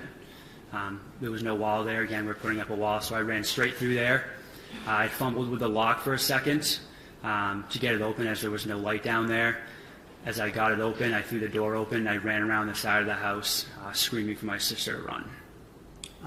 And so where did you go? Did you see your sister? I believe I saw her briefly. I did see her running down past the school that was adjacent to our property. With Caden? Correct, yes. So what did you do? At that point, as I saw my sister run, I knew that we needed a vehicle for transportation to get out of there, to get out of the area as fast as possible. Fearing for my son's life, for my sister's life. Sustain just what you did.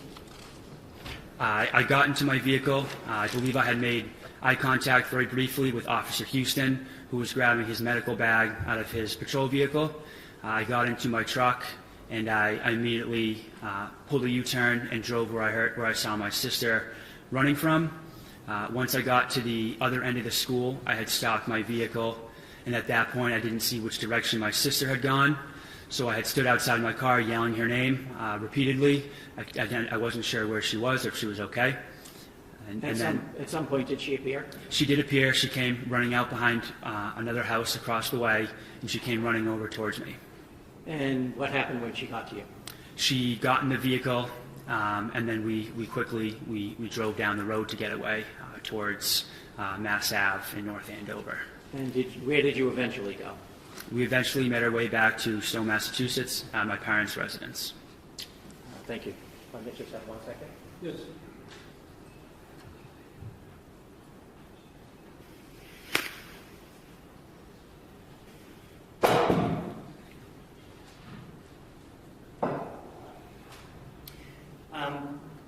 guns that you and the defendant had, were they ever kept in the basement? No, Is there a gun safe in the basement? there was never a gun safe in the basement.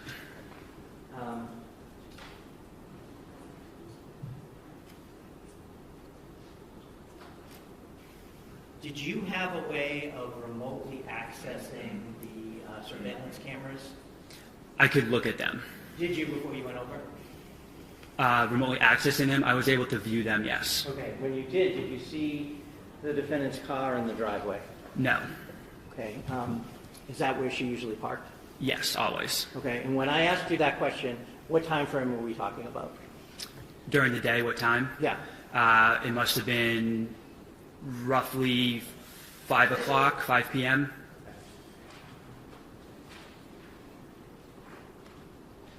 Thank you. I have nothing else. Okay, cross-examination? Good afternoon, sir. Good afternoon. So a lot of talk about gun safes. The safe that you mentioned with your rifles in it, that was in the baby's room, correct? Correct, yes. And that's the room as you go up the stairs to the left, you hit the landing, you go make a left, you're in the baby's room, correct? Correct. And then you visited the house on the 29th to retrieve your guns, right? Yes. And it's fair to say that you spent about 60 seconds with the baby. I would say that's not true.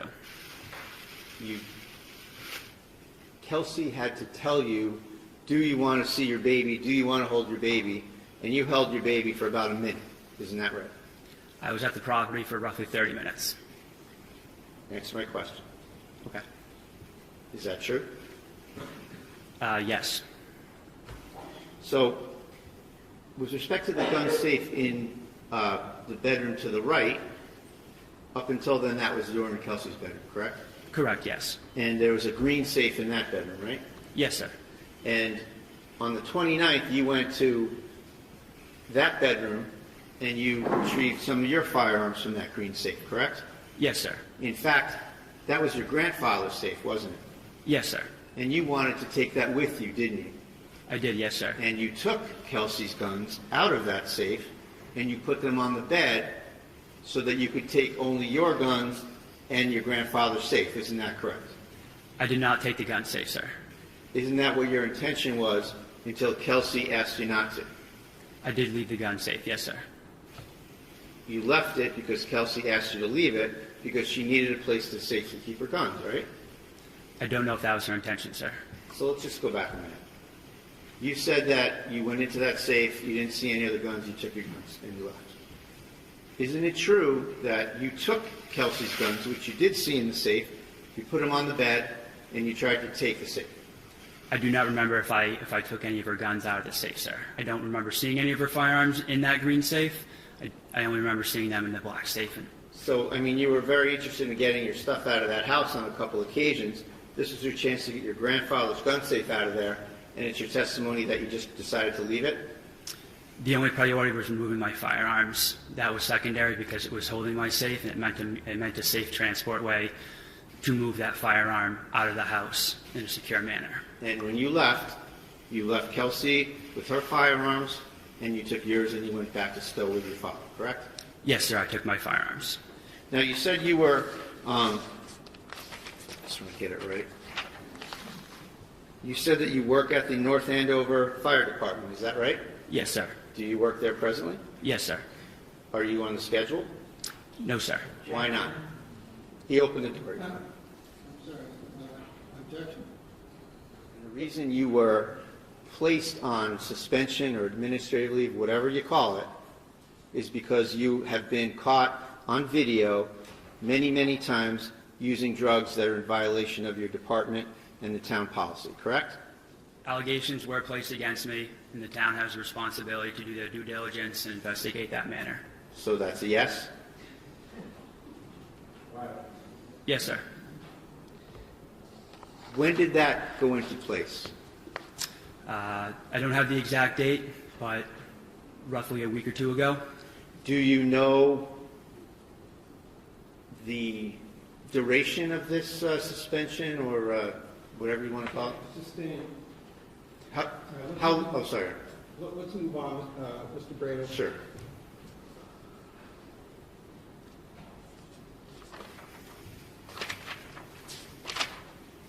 Nothing further, Your Honor. Thank you. Read your honor? No, thank you. Okay.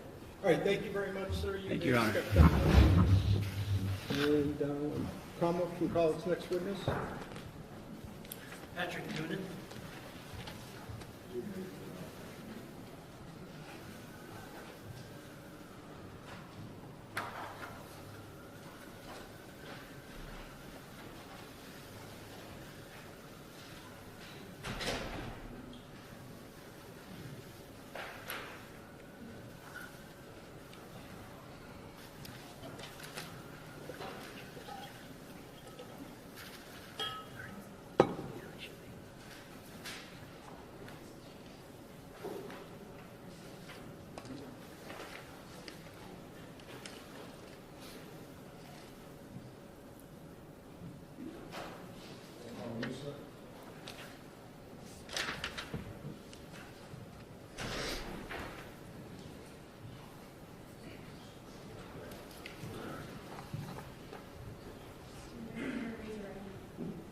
Could you raise your right hand? Do you solemnly swear that the testimony you're about to give in this cause now at hearing shall be the truth, the whole truth, and nothing but the truth, so help you God? I do. Thank you. You may have a seat and put yourself right up to the mic. How are you doing this afternoon? I'm doing all right. How about yourself? Excellent. Thank you. You may proceed. Sir, in a loud and clear voice, can you please introduce yourself? Spell your first name and your last name. Patrick Noonan, Patricknoonan. And how old are you, sir? 50. And what town do you live in? North Andover. Where were you born? Rochester, New York. How long did you stay there? Until I was about 4 years old. And where did you move to? North Andover. Who did you move with? My sister, mom and dad. And what are their names? My mom is passed, but my dad is Timothy Noonan. And what was her name? Patricia. And your sister? Mary. Does your sister live in the area? She lives in Lynn. Where did you go to school? For high school? Grade school, high school? The North Andover Public School systems, and then for high school I went to St. John's Prep. And did you play any sports there? Hockey and lacrosse. Did you graduate? I did. Once you graduated, did you further your education in any way initially? Initially, yeah, I went to Siena College for about a year, and then that wasn't working out. I got my degree later on down the road. What did you get your degree in? Criminal justice. From where? UMass Law. Now, after you left Siena, did you work? Yes, I did. What did you do? I worked at Macy's Security. Okay. And at some point, how long did you work there? Couple of years. It wasn't too long. Did you meet anybody significant in your life while you worked at Macy's? My wife. Who's that? Angie. Okay. And was she working there also? She was. Did you get married at some point? We did. Okay. I'm going to ask you a dangerous question. What's your anniversary? It is December 22nd, Okay. 1999. 1999. Okay. Yep. Thank you. Do you have any kids? I do. How many? Just one. Boy or girl? Boy, Joseph. And what does Joseph do? He is currently at UMass Lowell as well, studying environmental engineering. Have you lived in North Andover ever since you've been 4 years old? No, Did you move around? I did when I was in the military. Okay, we'll get to that. Oh, I'm sorry about that. At some point, you talked about you were in the military. What area of the military did you join? Air Force. Okay. And when was that? That was in 99. And where is boot camp for the Air Force? Lackland Air Force Base in San Antonio. Okay.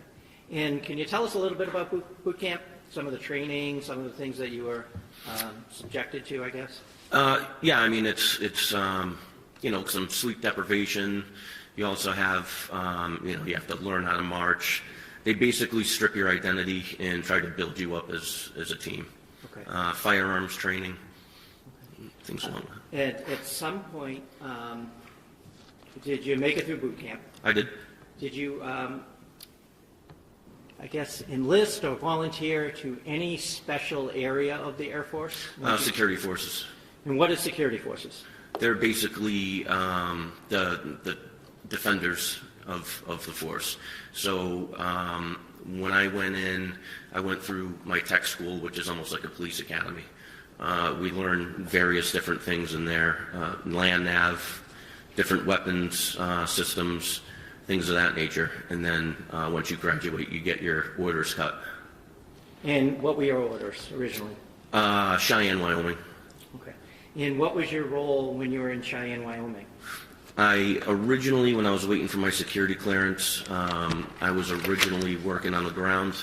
So ingress, egress from the gates, a cruiser, enforce the laws of the Uniform Code of Military Justice. When you're going through that type of training, are you trained in the use of firearms? Yes. Any different, all different types? Yes. Any other types of weapons? Yes. Such as? The 60, which is a fully automatic machine gun. The SAW, which is pretty much the same, only it's a little lighter. The 203, which is an M16 with a grenade launcher attached to it. M16 and also your sidearm. Eventually, did you get your security clearance? I did. Okay, and was your assignment different when you got that? Yes, they moved me over to like a camper team.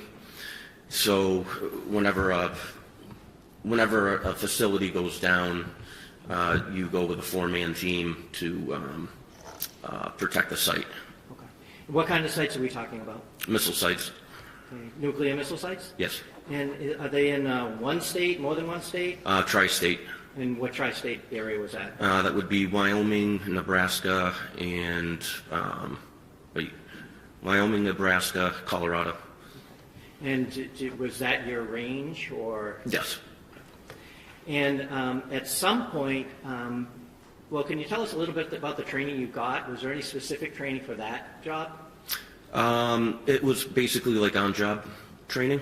Okay. We're already trained up, so you get your orders, you get your assignment, and you link up with your 4-man team. Okay. At some point, did you move on from what you had described as a camper team? Yes. To where? Fire team. And what is a fire team? Fire team consists of 4 people.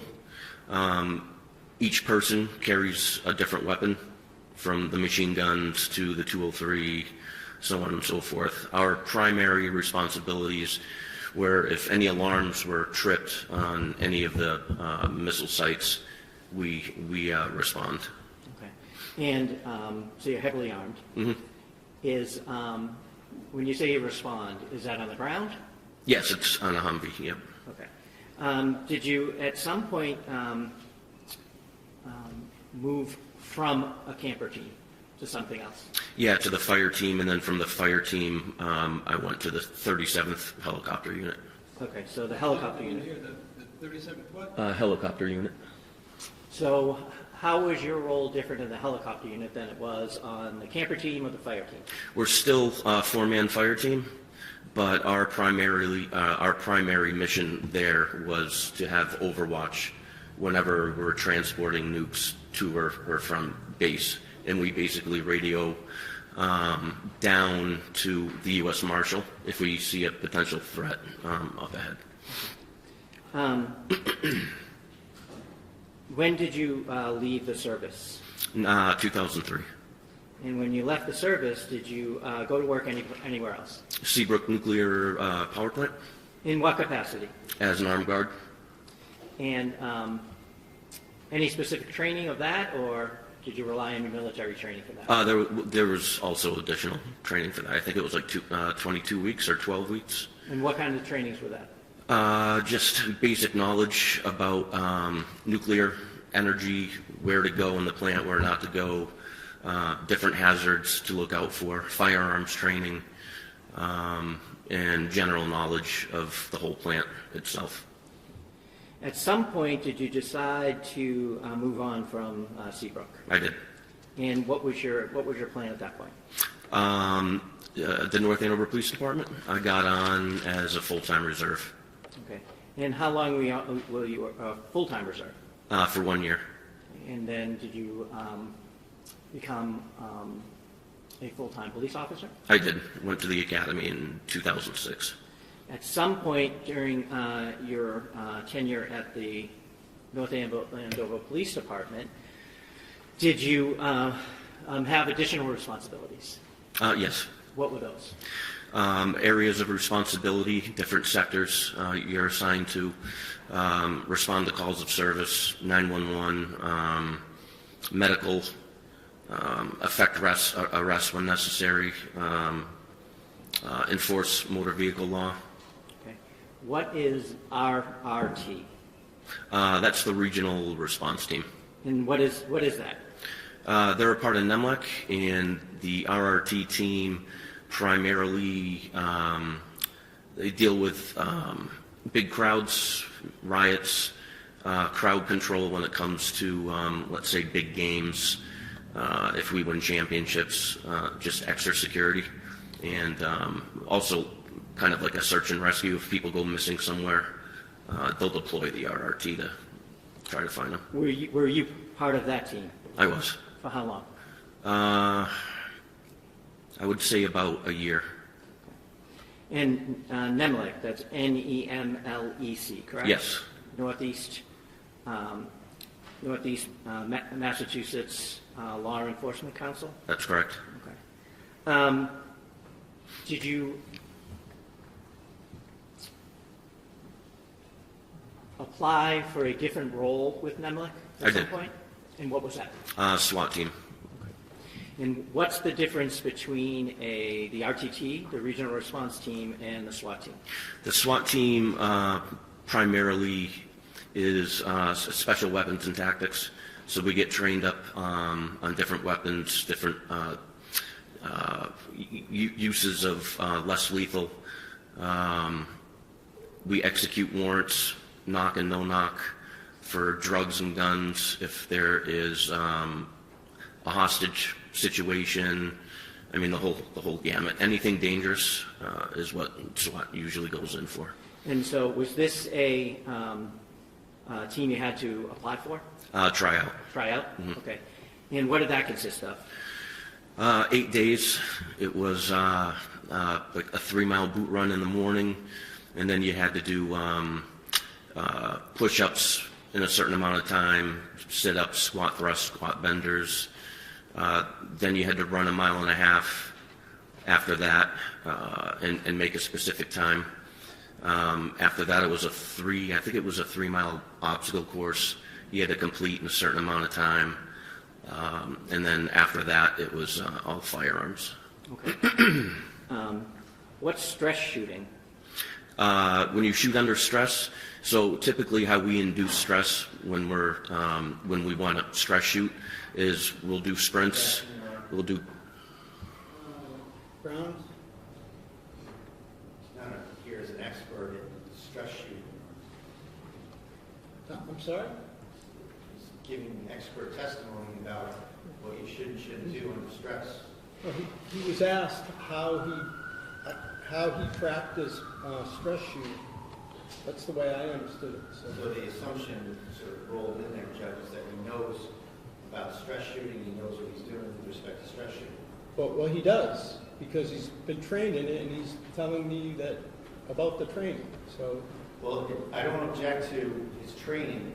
We're hearing a lot of it, but I do object to any sort of imprimatur as if he's an expert in giving his opinions about the area. okay, so I'm going to take, as I said, I'll take it as it comes. I haven't heard any opinion testimony. If there's an opinion, please by all means object, but overruled. Thank you. You continue.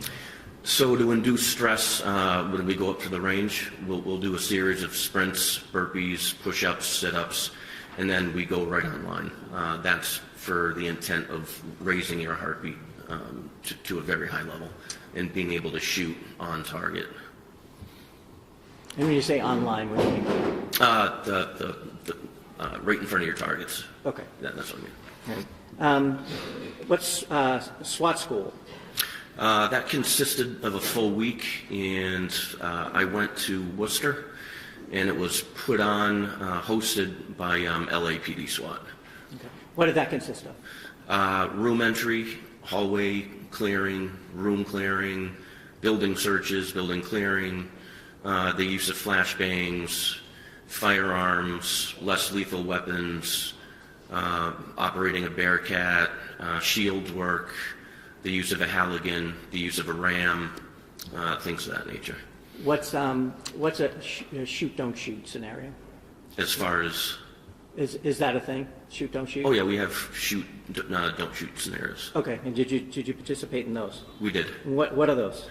They would put up targets when we were clearing a house, and some of them the pictures were depicted of either someone having a gun to someone's head as like a hostage, or someone would just be holding up a purse. So that was shoot, no shoot. Okay. How often, when you were with SWAT, were you required to train with them? 2 times a month, and then a 40-hour block in the year. Every year? During the year, yep. Okay. And so how long were you with the SWAT? You were with it twice, correct? Yeah, I was on 2 different teams. Okay. The first time, how long were you with SWAT? From 07 to, I believe, 13, shortly after the marathon bombings. Okay. Did you, at some point, did you switch departments? I did. And you were in North Andover at the beginning, and where did you go? I went to Lawrence. Why? I wanted a little faster pace. Okay. Did you get it? I definitely did. Okay. Now, while you were with Lawrence, did you continue with your SWAT? Yes, I tried out for the Lawrence SWAT team. Okay. Can you tell us your trajectory while you were in Lawrence? Were you always on patrol? No. Okay. Can you tell us about that, please? Became a field training officer, and then I wound up in detectives for several years, and then I went back to patrol to field train the new guys. SWAT, and that's pretty much it. Now, you said you tried out for the Lawrence SWAT team, correct? Yes. And how long did you do that? That was another 8-hour day. Okay. I'm sorry. No, was that? I don't mean. That was a bad question. Oh. How long did you make it? Right, you made Yes. it. And how long did you participate in the Lawrence SWAT team? I believe 2019 to by the time I departed and went back to North Andover. Okay. And so, 2024, Your Honor. You're welcome. why did you come back to North Andover? I just wanted to bring my training and experience back to where it all started. I have 10 years left, so yeah, that's about it. And I'm getting older, so a slower pace is kind of needed. Okay. So I'm going to turn your attention back to June 30th of 2025. Were you patrol on that day? Yes. Okay. What was your shift, do you remember? I did a swap, so I was working for another officer. So that shift was 4 to 12. At some point, did you get a call from someone in particular? Yes, Officer Houston. And at some point, did you learn why he called you? Yes. And why was that? Apparently, the defendant's ex-fiancée took a restraining order out. You had to serve it? Yes, we had to serve it. Did you know that person? Did you know a person by the name of Justin Elaine? Didn't know him, but I met him on one occasion. Okay. Did you know the defendant, Kelsey Fitzsimmons? Knew her, but not well. She was on maternity most of the time that when I first transferred over. So. All right. So you got a call from Houston. I did. Where did you go? We met behind the Atkinson School. It's called the CCC, and he explained the situation to me. Okay. Was he, anybody else arrive at that point? Not yet. Okay. At some point, did someone? Yes. Who was that? Lieutenant Daly. Did you talk about any plan as to how this was going to occur? Yeah, Lieutenant Daly said that he'd do the talking, and, based on the restraining order, Justin was supposed to get custody. Oh, sorry. Well, I'm sorry. Well, I'll jump in. So you knew that there was potentially a child there? Yes. And that the child would be transferred from the defendant to the fiancé, correct? That's correct. Okay. So where did you go? So from there, I pointed out to Officer Houston and Lieutenant Daly the positioning of where the defendant had parked her car, which was at least 150 yards away from her house, and we all thought that that was very odd.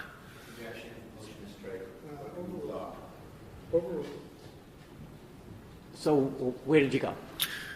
We pulled up right before the house. The foliage was pretty overgrown, so we left our cars there, got out, and walked up to the front door. Okay. At some point, did you come into contact with the defendant? Yes, we did. How did that happen? Lieutenant Daly knocked on the door or rang the doorbell, and she came out. Okay. Was she with anybody? Her baby. Well, where did you go? We went into the family room. She went straight to a couch that's off to the left, and I kind of went straight. There was another couch, and I believe Houston was to the left of me. Did you see and hear Lieutenant Daly interacting with the defendant? Yes. Can you tell us what you saw? He explained the situation, that Justin had taken the restraining order out, that we were going to have to remove firearms from the house, and that the baby, their son, he was going to be in Justin's custody for, I think it was 14 days until the next court hearing. When Lieutenant Daly mentioned that the guns were going to be removed, did the defendant say anything about that? Yeah, she said that they were located downstairs in the basement.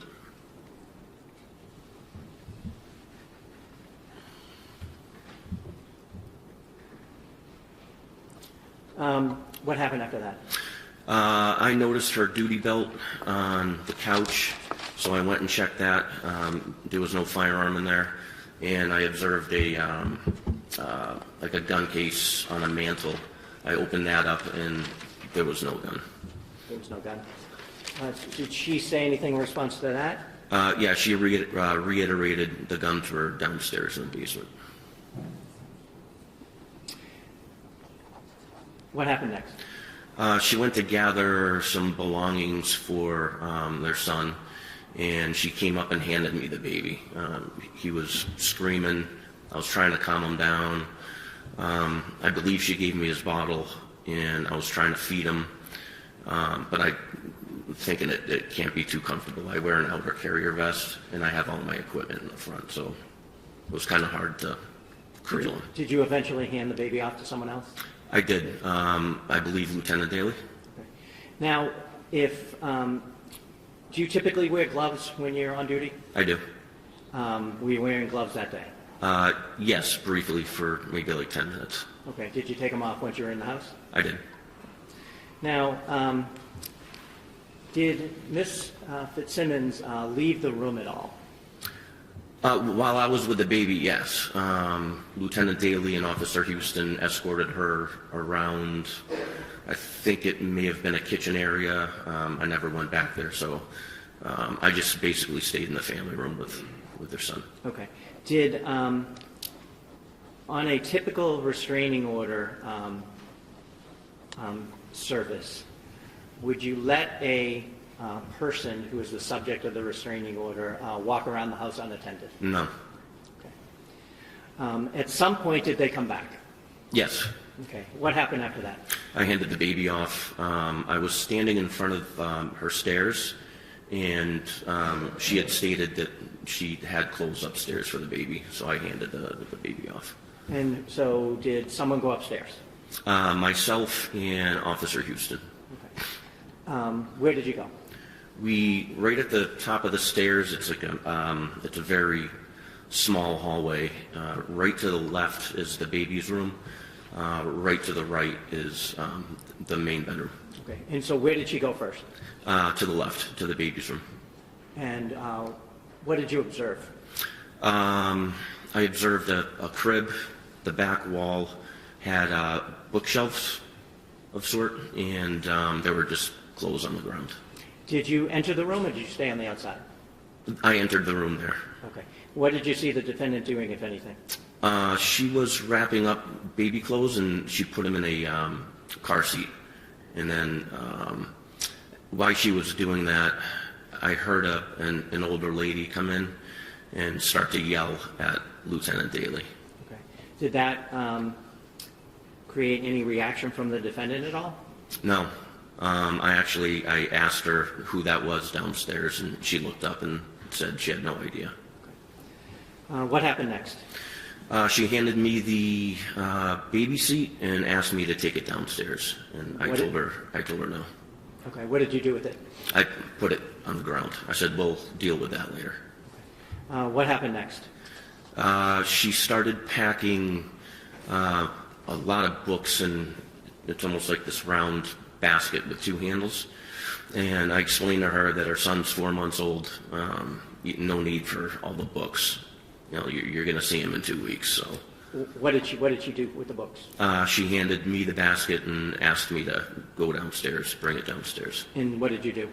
I told her we would deal with it later, and I put it down on the ground. Okay. And you told her she'd see her son in 2 weeks? Yeah, roughly. I said your next court date is on the 14th.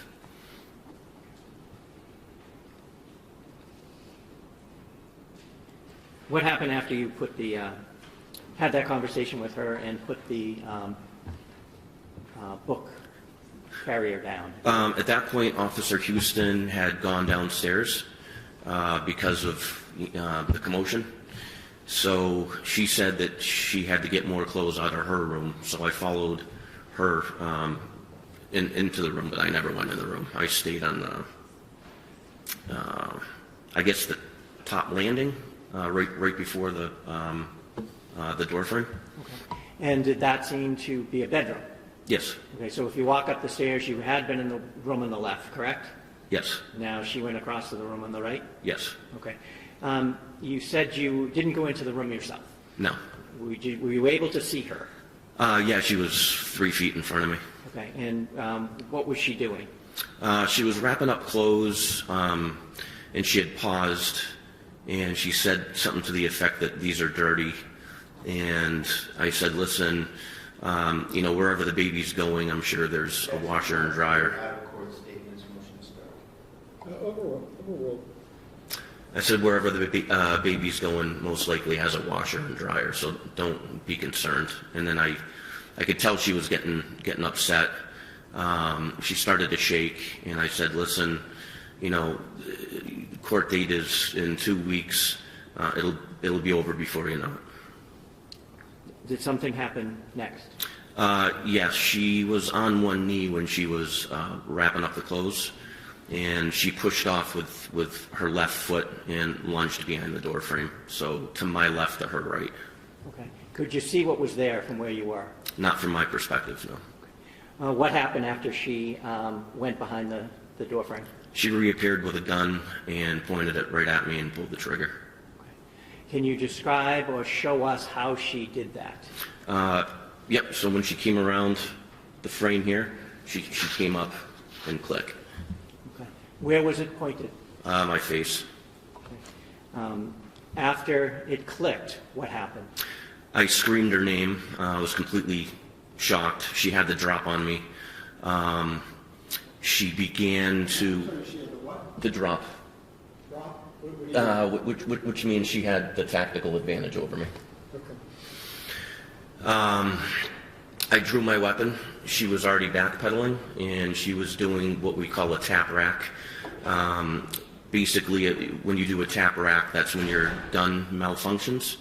So when you tap the magazine, you want to make sure it's properly seated in the magazine well, and then you rack the upper receiver, or the slide. Okay, I think the judge was writing. I'd like him to see this, if I could. If you could just, because you made some... I'm trying to understand the lingo, too. Is it a tap, wrap, like a... Rack. Rack. Rack, yes. Okay. May he stand up so you can see what he's doing, Judge? Yes. So a tap, and a rack. Okay. So tap on the bottom of the magazine? Yes. No rack. Did she do that once or more than once? She did it twice. So the first time she did it, it was slow motion. I could see her hand slide off the top of the receiver. She started moving her way around the bed, and she began tap racking again, and I was yelling at her, "Don't do it, don't do it." And then what happened? After she successfully got around in the chamber, her right arm started to come up, and I shot twice in rapid succession. At her? Yes. Can you hold on one second, please?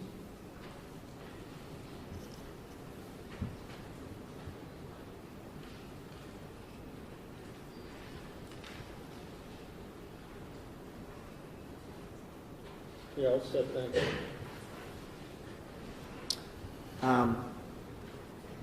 What did you observe after you fired the second shot? I saw her flinch. The gun went down, so I stopped shooting. She stopped her action, and then she went to the ground. Where was she at this point? On the opposite side of the bed, in between the wall and the bed. What did you do next? I covered down on her. And what does that mean? I kept my gun on her or in the area where she was, because I couldn't really see all of her at that point. What part of her could you see? I think her legs, maybe. I don't really remember. Okay. Did someone else appear at that time? Lieutenant Daly. Okay. And what did you see him do, if anything? He came up, said, "Where's the gun?" I said, "She still has it. I'll cover you." And so what happened? We walked around the bed. I stayed lethal force on her. He rolled her and saw the gun. Okay. Did you see the gun? I did too, yeah. What happened with the gun? He put it on the bed, and she was still conscious, alert, moving. I grabbed the gun. I moved it to the other side of the room. Okay. What did you do next? We immediately started first aid. Okay. How so? Putting pressure on the wound. We wanted to see if there was an exit wound, which there was. So we were trying to stop the bleeding. Officer Houston came running upstairs with a med kit. Lieutenant Daly started to wrap the wounds in gauze. And then Officer Core came into the room, and I ordered him to secure the weapon. Okay. And did you see him do that? I did. Did you hear the defendant saying anything after she was on the ground? It hurts. And I said, "Just keep breathing. You have a baby to live for." What happened next? The medics showed up, fire department, and we all got out of their way so they could start working Kelsey. Did they transport her out? Yes, they did. Did you look for anything after she was removed from the house? So before she was removed from the house, I walked out of the bedroom just to give them space. It was a very small room. There was a lot of stuff everywhere. Right to the right, there was some sort of, end table where she lunged, and it looked like a wooden box of some sort, and the lid was open on that. Did you look for any damage out in the hallway at all, or the other room? When I got out into the hallway, the baby's room had a door with little glass panes, and we noticed, Officer Core noticed it first. He said, this is damage. Did she get a round off on you? And I said, geez, maybe she did. Okay, hold on. Sustained. Did you notice the broken glass? Yes, I did, but there was nothing on the floor, so. At some point, did you... Excuse me one second. Broken glass, where was it? So on the baby's room, there's a door. I believe it was on the baby's room, and it had little glass panes. Right. One of them was damaged, but there was no glass on the floor, Your Honor, so I chalked it up as old. Why did you shoot twice? She wouldn't stop. Do you know if you hit her with the first one or the second one? I didn't know. The second one, I could visibly see her flinch. The first one, no, she was still getting ready to raise her arm.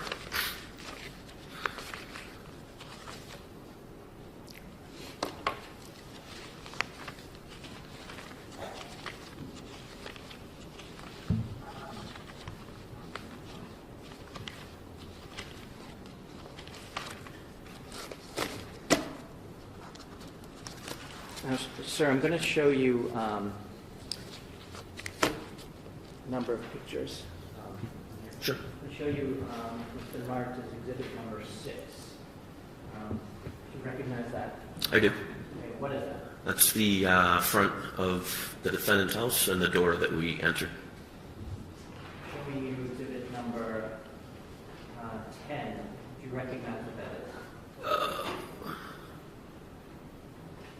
Is that the front door? Oh, yes, that's the front door. The stairs are right to the right, yeah.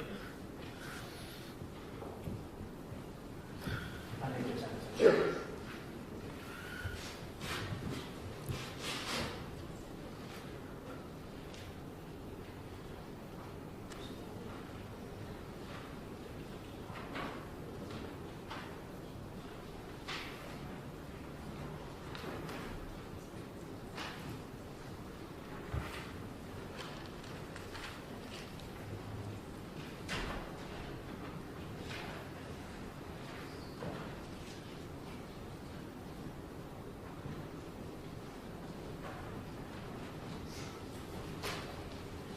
Show you what's been marked as exhibit number 36.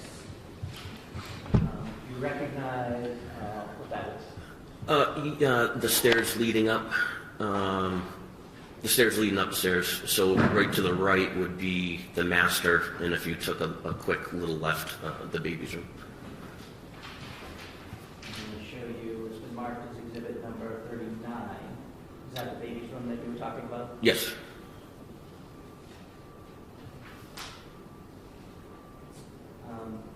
Number 38. You recognize what that is? The baby's room. Is that the container, I guess you will, of books that you were talking about earlier at the bottom? Oh, yes.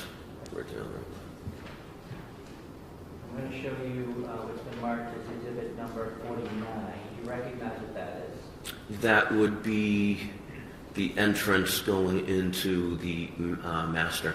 Okay, into the bedroom? Yes.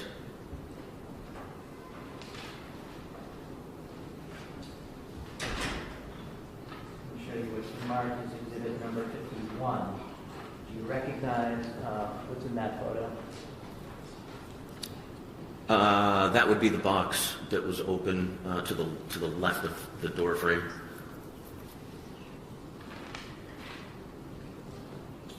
Number 50. Do you recognize what that is?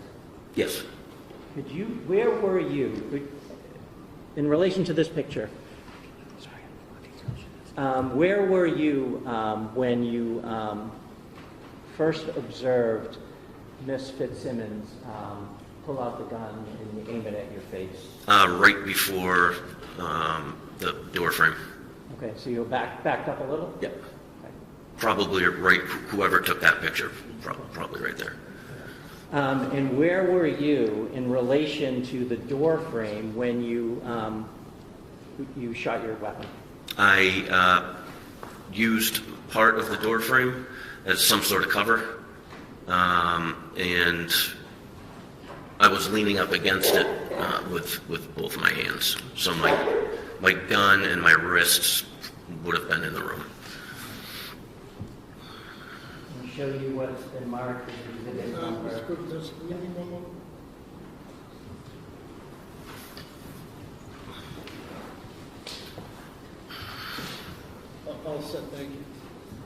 show you what's been marked as exhibit number 53. Do you recognize that? I do. Can you tell us, and Judge, if I may ask him to get down to point it out to you? Okay. If you could approach.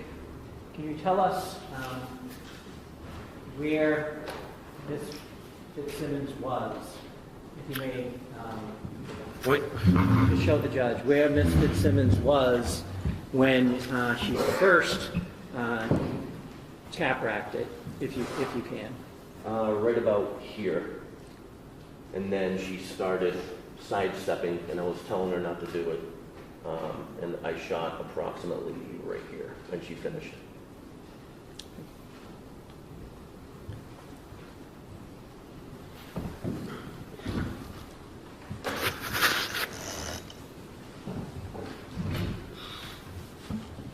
I have nothing else.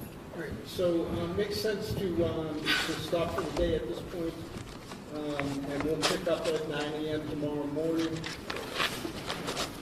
And witnesses, the folks that are on the witness list should continue to follow my order and rule.